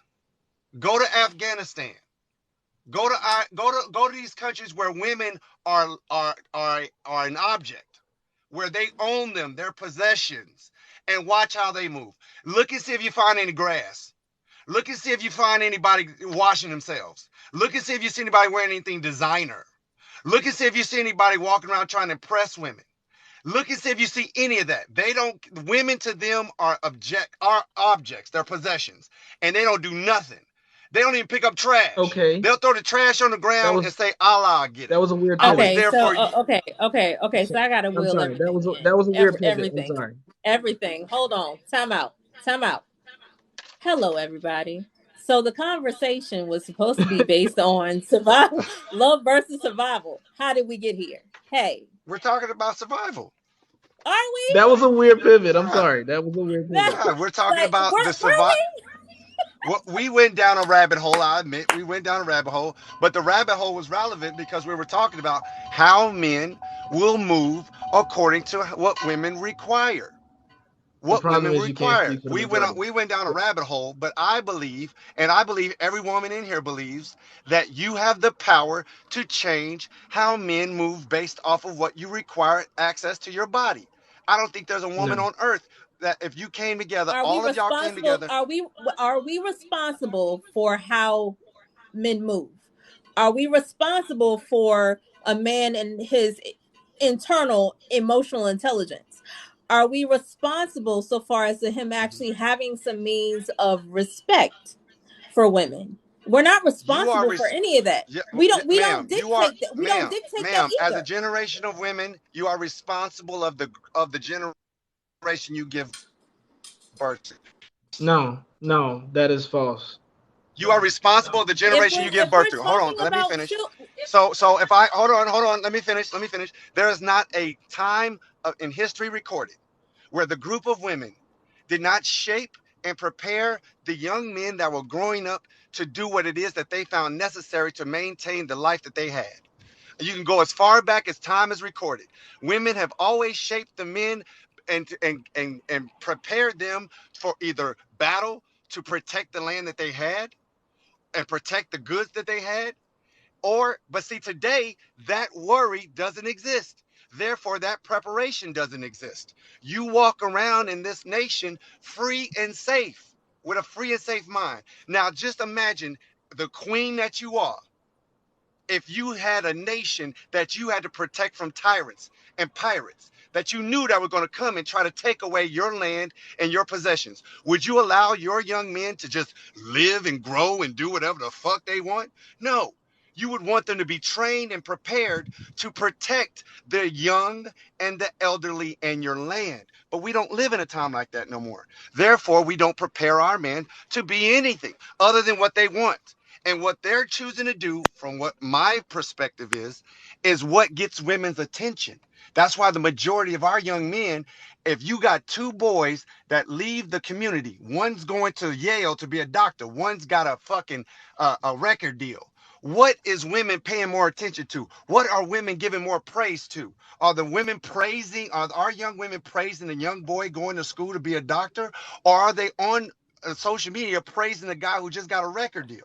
And that's why you have the majority of young black men that want to be rappers and not doctors. Literally both. No. Okay.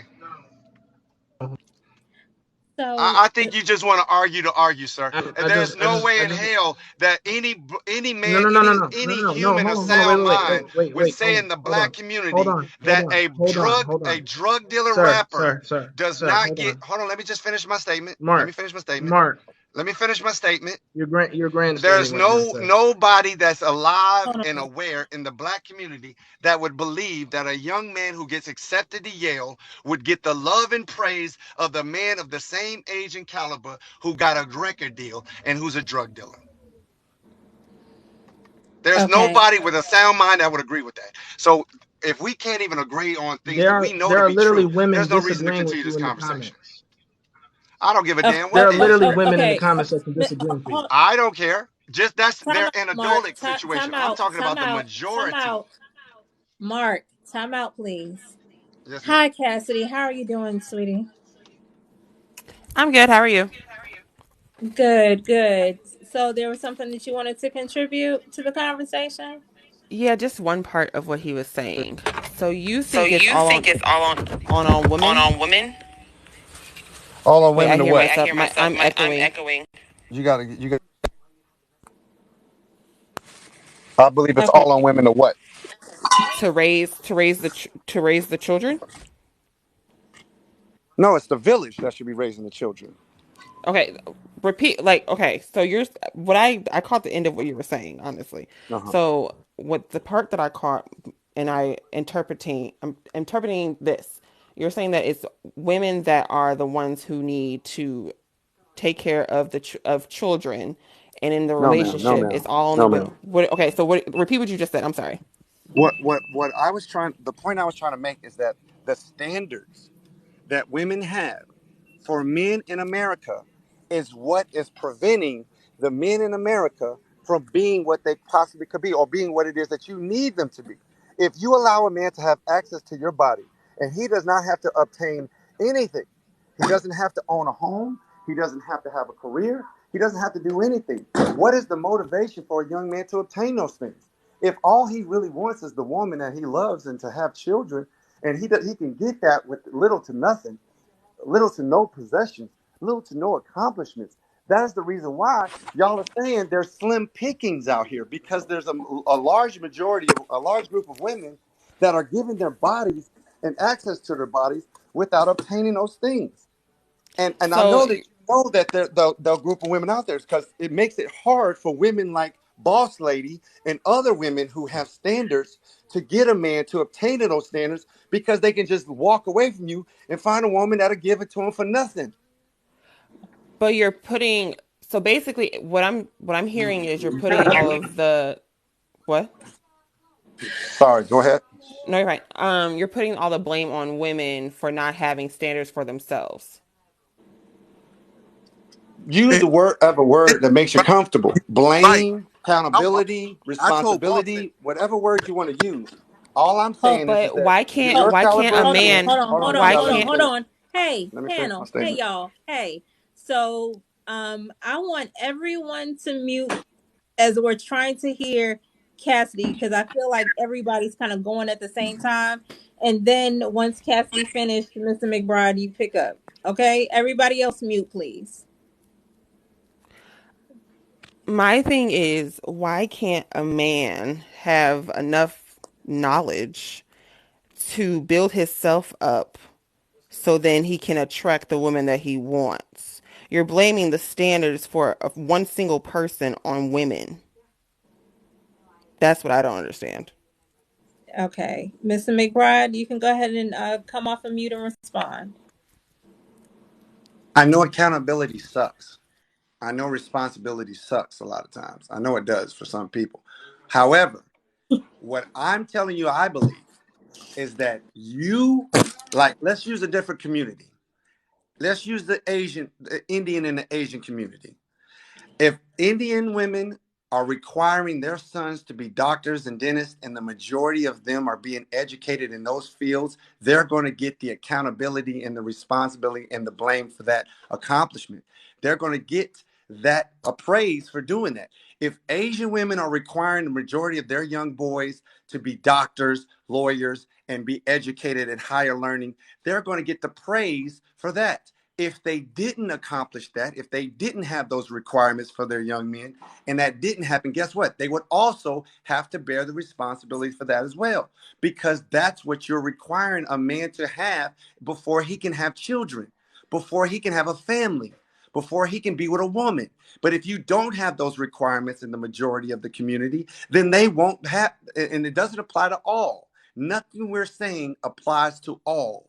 But if you have a vast, large group of women that will give access to their bodies and bear children, and the man doesn't have to marry them, he doesn't have to own anything, he doesn't have to have anything, and that's the majority of what will happen. And if we're going to be honest, in our Black community right now, that's the majority of what we have. We have a majority of a lot of young women that are bearing children unmarried to men that have zero to provide and give. And it's unfortunate. And it's not everybody's fault, because a lot of women are requiring men to have things. But like y'all say, it's slim pickings out here. Why is that?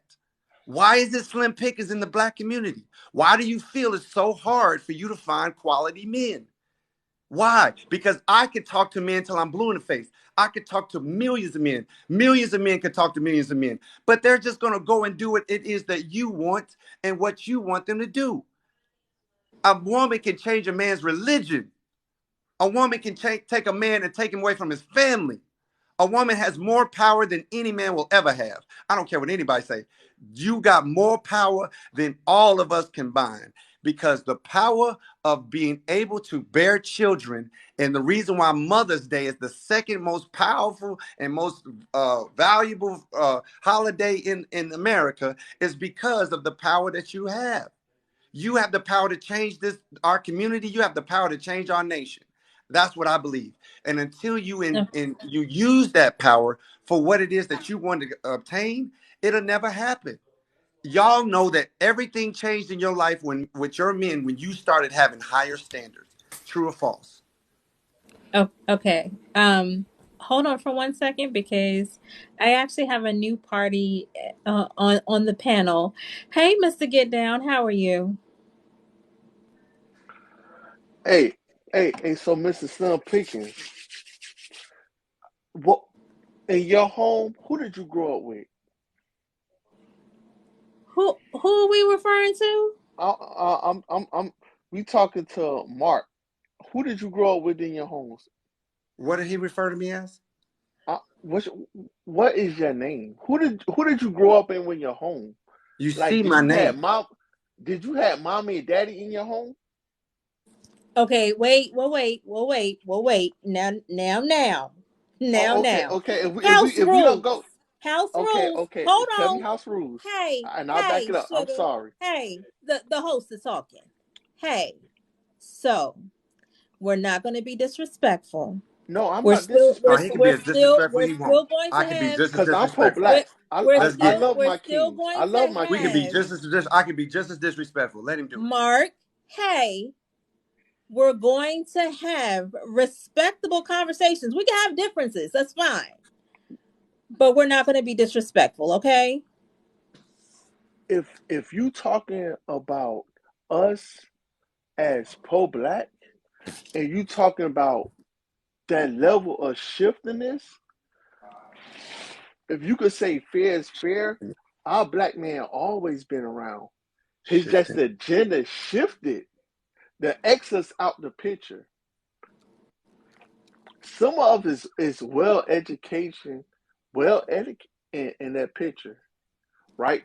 So you were saying that a black man want 9 out of 10. If you say a black man, we'll want a fine 10.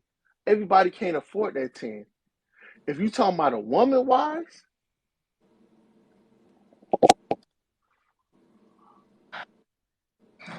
I can't be the only one confused. You're not. Okay. You're not. You're not. He I dropped can't be the only one himself. confused. He Can dropped Everything him. he You said know. He was dropped utterly himself. I didn't even. retarded. It's okay. Go ahead. So Yes, Jeremy. okay, I apologize. Thank you. Thank you I for helping prove I'm my sorry. point. My He probably has reaction several is children what it too. is. But on a serious tip though, I want to highlight something that was actually done with the points that you made as well as your interaction with Cassidy. Um, in a nutshell, the responsibility and the burden was still placed on Black women.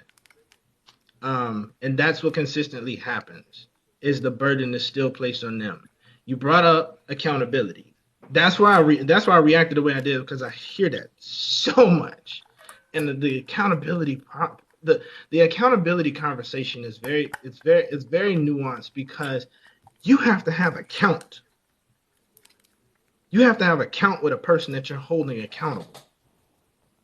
Too many times we got all of these men who don't know a thing about the women they're talking to that will get on here and they grandstand and they say, well, women, you're doing this and women, you're doing it. If I didn't know a thing about Boss Lady and this is the first time I'm seeing her, I am not in a position where I can come and tell her about herself.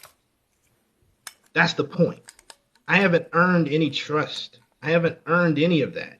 But if we have had interactions and we have actually built a rapport, when I see her step out of the place that I know that she is meant to be and I see her lower her crown, I can pull off to the side and be like, hey, listen, that wasn't it. Let's talk about it. And I can tell her real talk because we have a real relationship. We have a real rapport. I am saying it in this manner because on a larger scale, as far as the community is concerned, we are doing a lot of talking and very little listening to the Black women in our community. We're doing a lot of, well, if the women did this, then everything would be all right. If the women did that, then it'll be all right. We do a lot of grandstanding and we're not actually listening to them. So there's no rapport. There's no trust.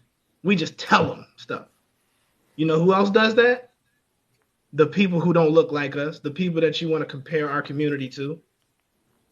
So we pick up these mannerisms. We pick up these ways of certain things that were never meant to be ours. And then we push that on our women and expect them to just do it. So then when accountability comes into the conversation and you a person who does not have her trust, who does not have any of that because every experience she's had, she's been beaten down, she's been stereotyped, she's been masculinized, she's been all of those things, sexualized, fill in the blank with whatever you want to put there. And then here I come saying what I'm saying. Why would I'm she sorry, then sir. want to listen? I am having a very hard time following you. Okay, I am literally saying that there is a lack of rapport, a lack of trust. That is the core of what I'm saying. And if Okay. you do not have that, how do you hold a person accountable? You can't. Okay. Let me respond, please. I promise you, over 22 years of my adult life, I've held men accountable in every vast of life you can ever imagine. For 22 years of my life, I've held thousands of men accountable daily. I have no problem holding men accountable.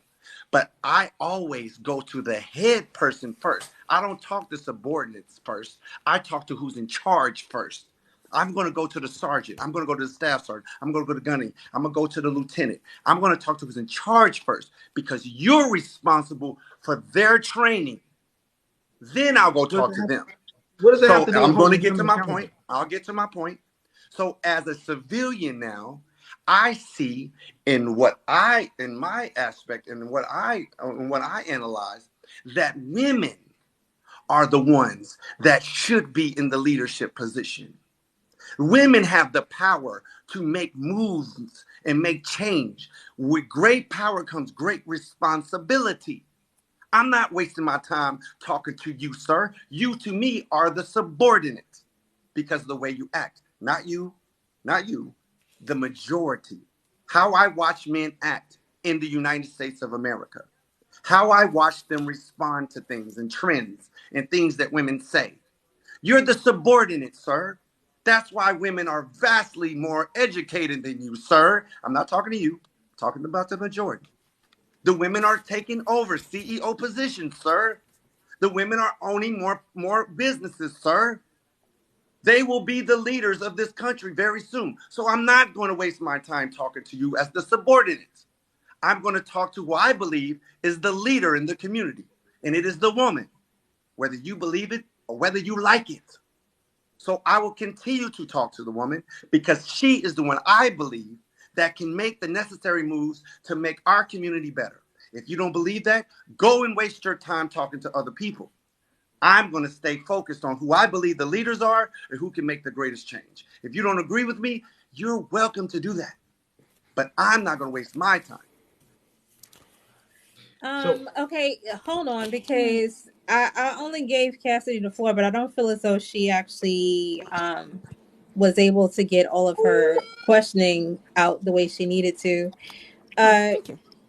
Hey Cassidy, welcome back. No, it's fine.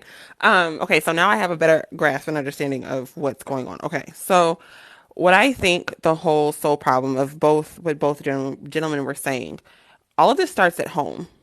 So you can't say that it's all on the woman and then you can't say that's all on the men. It has to be on both. And I'm saying this because when I'm young, I'm 27 years old. And I have a two-parent home right now. So I came from a two-parent home, I should say. So when the blame is pushed off on one or the other, then that starts the arguments. That there's when you're arguing, there's no active listening or communication happening. So it has to start with what you're growing up in. And in the black community, there's a lack of black men in the home, because 9 times out of 10 when you're growing up growing up, I shouldn't, okay, let me reword this. 9 times out of 10, sometimes I should say, a lot of people are growing up with one parent, whether it be a single dad or whether it be a single mom. 9 times out of 10, it's most likely a single mom. So when you don't have the foundation of a two-parent home, then you don't understand what a woman is supposed to do when she is in a relationship, and you don't understand what a man is supposed to do when they're in a relationship. So then therefore you do not know how to communicate with each other. So you're not able to have, like he said, a rapport with people. I probably said that word wrong, my bad. But You're good. You're good. you're unable to have communications and relationships outside of the home, because you never got attention in the home, you never saw a great communication in the home, and you never saw people get along in the home because it was a one parent home. That's all I have to say for now. For now. No, I get that. The to I'm not. I'm and just to clarify, I'm not pushing. I'm not saying that because you don't want to put it on the woman that you need to put it on the man. That's not what I'm saying. I entirely agree with what you're saying as far as that it needs to be both parties that are responsible for that, and that's the reason why his Mark's initial question, I disagree with it. I disagree with it being a thing where if women do this, then suddenly the men are going to do what they're going to do, because essentially what that does is that places the responsibility on women. And men still need to be responsible for themselves. There is self accountability first. The example that I gave earlier, this is a person who is now well established in his life to a certain point, who now needs to do the shadow work to heal from the pain he's carrying and pouring out on people who never asked for it. In order to, and once he's done that, he can be far more effective in contributing to the overall community. That's what I'm saying as far as that's concerned. The only other thing that I would say as far as the single parent household, because to all of the men who are wondering in the comment section, yes, I grew up in my mother's house. My parents were divorced. However, from the day I was born until now, at 34 years of age, my father has been always present. Because he was not in the home didn't mean he was absent from my life. In a lot of situations, including in the Black community, there are situations where the family dynamic, the marriage just doesn't work out. But yet, fathers are still very much involved in their children's lives, not just showing up every once in a while to play catch and then never seeing them again or paying child support, but they are invested in every aspect of their lives. So that is another opportunity for them to see a healthy relationship. Even when the marriage doesn't work out, they get a chance to see what that looks like, because the reality of it is marriages fail. That's the thing, that is a reality. So even in that, you can still see healthy communication. You can still see healthy things, because that's one of the things that my parents, especially my mom, prioritized, is learning how to effectively communicate. So I get to have these conversations, especially having these conversations with women, and getting a chance to get a better perspective on things that I probably wouldn't have known previously. One of the things I shared with Boss Lady earlier today is that in my youth, just 10 years ago, there were several things that I did that would be considered toxic nowadays. But being able to grow from that, have real conversations, and get the perspective from the woman's side, I was able to grow and become a more whole human being as I'm continuing through this process. So the last thing I'll say, to Mark's point about the women being the leaders, I won't dispute that, because Black women particularly are the most educated demographic in this country. And they're continuing to increase in that aspect. They're continuing to increase in success from a job perspective, climbing the corporate ladder, as well as starting their own businesses. Several different aspects are they shining and growing. So I do not dispute that. And you are leading the charge. But one thing I will say is that the responsibility at that point needs to be on men to step up to the plate, not based on what women are doing, but to just step up to the plate, because as a whole, we're stronger. Okay, so here's the part that I wanted to actually tackle in regards towards your statement, Mark. Though I get it, men move so far as, their sexual interest, right? I get it. But that would also be to then say men have no mental intelligence. That would then be to say that it's always going to be their dick over their mind. It will be to that will be the notion of, so far as what you're saying. Also, it is to say that you're only leaving the responsibility to women, and women only. I, as a woman, I govern myself. I can't tell you as a man as so far as to how to be a man.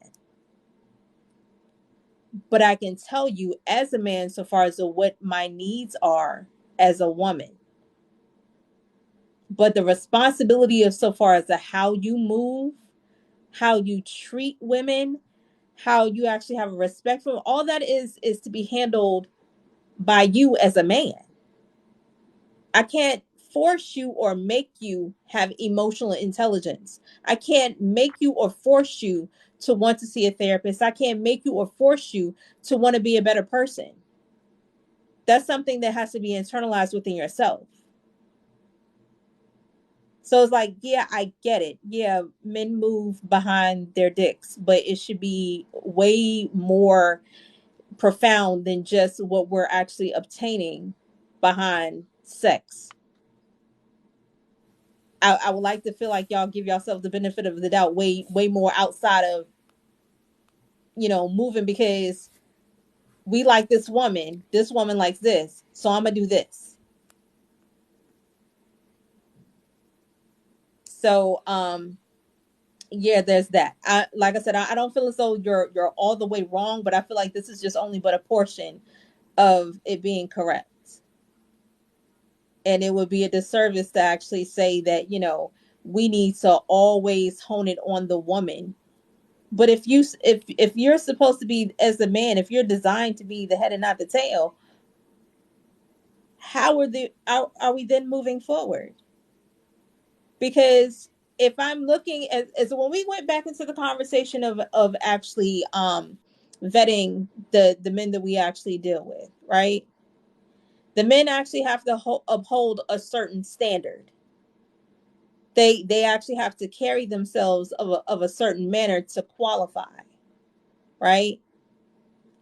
But I can't force you to get there. I can say either it's a yay or a nay. That's about it. You have to be the one to say, you know what, let me actually step my game up because apparently what I'm doing is wrong or weak or it's not working, whatever. But women controlling as so far as to how men are may actually even start with our children, right? But even if in fact we're talking about children, boys, even if we're talking about boys, I can't structure the boy to be a man. That is to be brought up upon his example as to what he sees what a man is. That's how he starts his initial development. What is his examples of what he's supposed to be as a man? That's what cultivates him to be as what he is as an adult. Whether this man actually as a now adult has had that example or not, it is within him to say, who am I going to be? I know that I actually want this status in life, so I'm gonna need to obtain this certain level of education. I'm gonna need to actually obtain this certain level of income. But that's on your own efforts, not as so far as what a woman told you have to do or to make you do. Let me ask you a question, if you don't mind. Sure. A young boy who has a father in his home every day, his whole life, teaches him exactly what he needs to be successful, teaches him religion, morals, ethics, so forth and so on. Do you believe that 18 years of training will prevent that young boy from moving differently than the women in his community are requiring for him to get access to their bodies? Do you believe that everything that man taught him and everything that man showed him, as soon as that young boy becomes a single young man and the women in his community say, well, we want you to have this, we want you to do this, we want you to move like this, do you think that 18 years of training from that man will supersede what the women in his community are requiring? No, not at all. Here's the reason, Okay. because and this is me speaking as a parent. As a parent, I know I could have actually taught you everything that you've needed to know. I could have raised you in a pristine environment. But once you get to be of a certain age, you develop your own skill set, you develop your own personality. You then are actually moving in the way that you see fit for yourself. So yeah, it even within that, I can raise you to be a pristine man with both parents in the household. But it is that young boy developing to be a man that's going to then have to say, I make the internal decision to say, this is the route that I want to go. That is internally up to you. How would it then be the responsibility of a woman so far as to how he then develops? Development is not what we're talking about. It's what you said. It's choice. So whenever you, as a single mom or a single dad or both parents, because I don't believe the majority of mothers are teaching their young men to be what we have in our community. And I don't think y'all agree to that either. I don't think y'all believe that either. I think the vast majority of single mothers and fathers and combined parent homes are trying to teach their young men to be, nice contributors to society.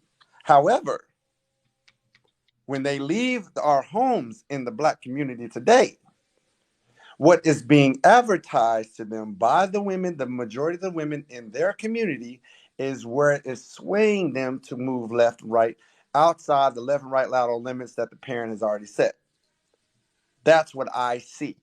If y'all don't see that, I can't change what you see. But what I see is the vast majority of mothers, the vast majority of fathers, the vast majority of double parent homes are trying to get their children to walk in a manner that's going to make them productive in society. But when the vast majority of women in their society are not requiring those things to get access to their bodies, to have children, to have sex, because we all know a young man, 20, 22 years old, hormones is out the roof. So until the majority of the women in the community have the same requirements, because let's go back 50, 60, 70, 80 years. Let's go back to 1940, 1950, where the vast majority of young Black men in the street, where the vast majority of young Black men walking around with their pants hanging off their ass and tattoos on their face. Was that how they were moving? Were they They dressing couldn't. in that manner? Or were they They literally dressing in the couldn't. manner that women required? That That was a wasn't a suit that wasn't a to woman drive a thing. Cadillac, to wear, to look appropriate, have a hat That on, wear a that wasn't a tie. woman thing. That is what the majority of women were attracted to at the time, and that's what the vast majority of men were wearing. Not all, but the Do vast you majority. Do y'all do you know believe what that the fashion is ran? Hold on, sir. I was completely quiet and I allowed everybody to speak without interrupting. Do y'all believe that the vast majority of women in those days were giving their attention to the men that were having tattoos on their face, that were walking around in the streets, that were doing all this craziness that we have today, just making songs that are disrespectful to women? You can still go find it. You can go back in the 1940s, 1950s, 1960s. You can find songs that were disrespectful to women. You can find Black men who were walking around with tattoos and shit on their face. But they were looked at as circus clowns. They were looked at as weird. They were looked at as wrong. That was not what you wanted to take home to your mother. What you wanted to take home to your mother was somebody who had a job, somebody who was respectful, somebody who dressed appropriately. That's what was happening. The Black community was married at an 80% rate. We are now the exact opposite. We are now the exact opposite. We are not So married at that rate. We almost have 80% of our children being born to women being born out of wedlock. We know that. The statistics are there.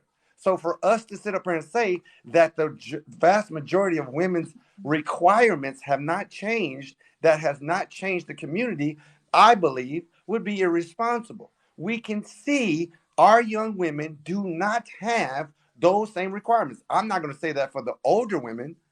I know a lot of the older women have their requirements necessary, but that's not what's happening in the early years.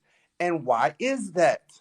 That's what we have to ask ourselves. Why do the vast majority of single mothers, the first child is by some crazy nothing dude? The first okay. child, every woman is saying, I was young and I was dumb. Okay, That's the vast so majority. Not all, but the vast majority. I'll so mute again. so if we're gonna talk about the timetable of back then and back in the day, which I find it to be so interesting insofar as to how that time period is actually romanticized, because back then we're talking in a time period where women didn't have a choice but to marry in order to have anything. Again, survival, love versus survival. That was more of a survival thing. She couldn't have her own bank accounts back then. She couldn't have any land. She couldn't actually get a home on her own. She couldn't even access her bank account unless her husband actually signed off and gave her access. So we're talking about two different things. These are apples and oranges. So we can't actually push that narrative as where it's relevant to today, because it really, really isn't.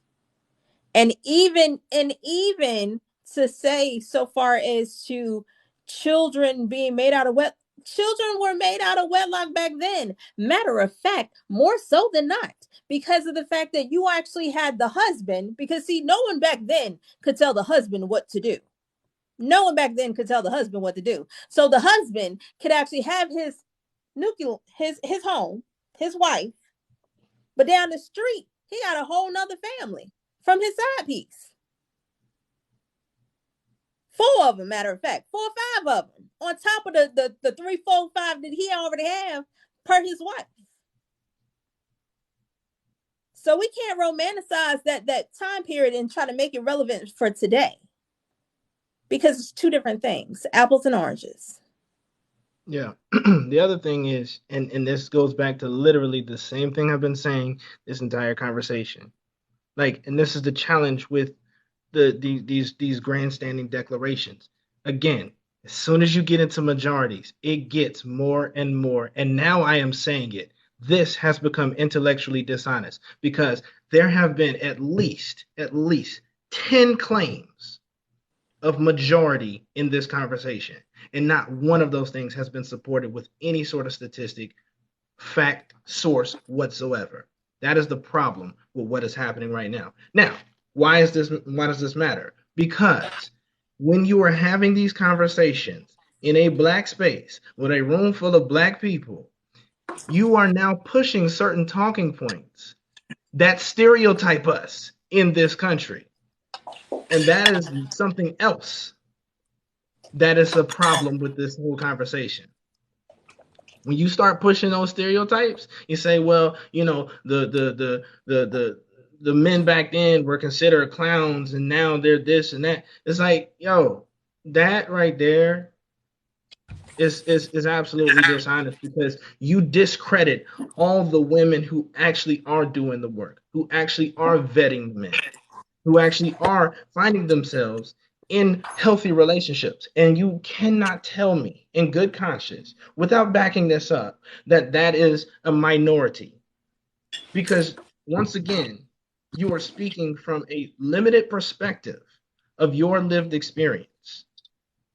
And somebody else's experience is going to differ. Somebody else's perspective is going to differ. And that's the reason why every time you say something, a certain number of people will agree with you, a certain number of people will disagree with you. Do you now call these people the minority? You can't quantify that in a room of 165 people. Are you done? Yes, I'm done. I don't want to interrupt. Okay, so 2 things you said that were false. You said I didn't use any statistics or facts. A lie. I basically gave source. You can go find your own source. There's multiples of sources. It's not my responsibility to find the source for you. Don't be lazy. I gave the statistics. Go look it up and see if I'm false. Almost 80% of our children are being born out of wedlock. Go look it up. It's probably 76%, 78%. It fluctuates every day. So you can go and look it up. It's in the 70s somewhere. That 70-some% of our children are being born out of wedlock. I said that. Almost 56% of freaking Black men in the middle class are single and childless. Look it up. Blackdemographics.com. Look it up. It's not my responsibility to give you information. It's not my responsibility to have you understand information. I look it up. It's my responsibility to get the information if I'm going to say it. So nobody's sitting up here just talking out the side of their mouth, and nobody's just saying random shit. If you go and look up in the 1950s, if you go and look up when we had the Black Wall Street, Black people were married at almost at an 80% rate. Look it up. Look it up. And if you don't find that women are the most powerful out of the 2 genders, that's your choice. You don't have to believe that, because there is no statistics that's going to show that. I believe that women are. They are the most powerful out of the 2 genders. That's why Mother's Day is number 2 and Father's Day is behind Autumn Day. You ain't getting nothing. You could be there every freaking day, all the time. You could do everything just as much as the mother. You will never, ever, ever, ever, ever, ever get the same amount of respect that a woman that bared life to you, that gave life to you. You will never, as the father. I don't care how much you're there. You're not going to do it. It's not going to happen. Men and women are not going to pick daddy over mommy 99% of the time. There's special cases, but the majority of the time, the mother always gets the most respect. She has the most power. What comes with power comes responsibility. That's what I feel, and that's what I believe. And off of the statistics today and where we are today compared to 50, 60 years ago, which we are almost absolutely, completely opposite on the spectrum, you have to talk to those in leadership positions. And the leader in the position of family is the woman. I don't care what you say. You exist today because of a woman's choice, not because of your father. You are walking around today because a woman decided to push you out. She could have went and dumped you in the trash. She could have went and told somebody to give her a shot. She could have went and told somebody to go in there and blend you like an omelet. She had all those choices all the time you was inside of her. She made multiple decisions for you to live. She made multiple sacrifices for you to live. What did the father do? He decided not to pull out. That's Okay, what he so did. Mark, hey, host speaking. So far as to throwing out statistics, it would be irresponsible to not actually have anything to actually back up specific source, because we can't just take you for face value so far as what your stats are. One, two, again, rabbit hole. So the conversation the conversation was supposed to be about love versus survival. And again, it's we're going to this place as to where I feel as though Mark, I feel like you have a lot to say and you're very passionate about what you actually have to say, and I'm not saying there's anything wrong with that. However, the conversation is constantly being derailed. So I always have to kind of bring you back. Hey, So I friend. was responding to what he said. That's all I was doing. Responding to what he said. No, I can actually appreciate that.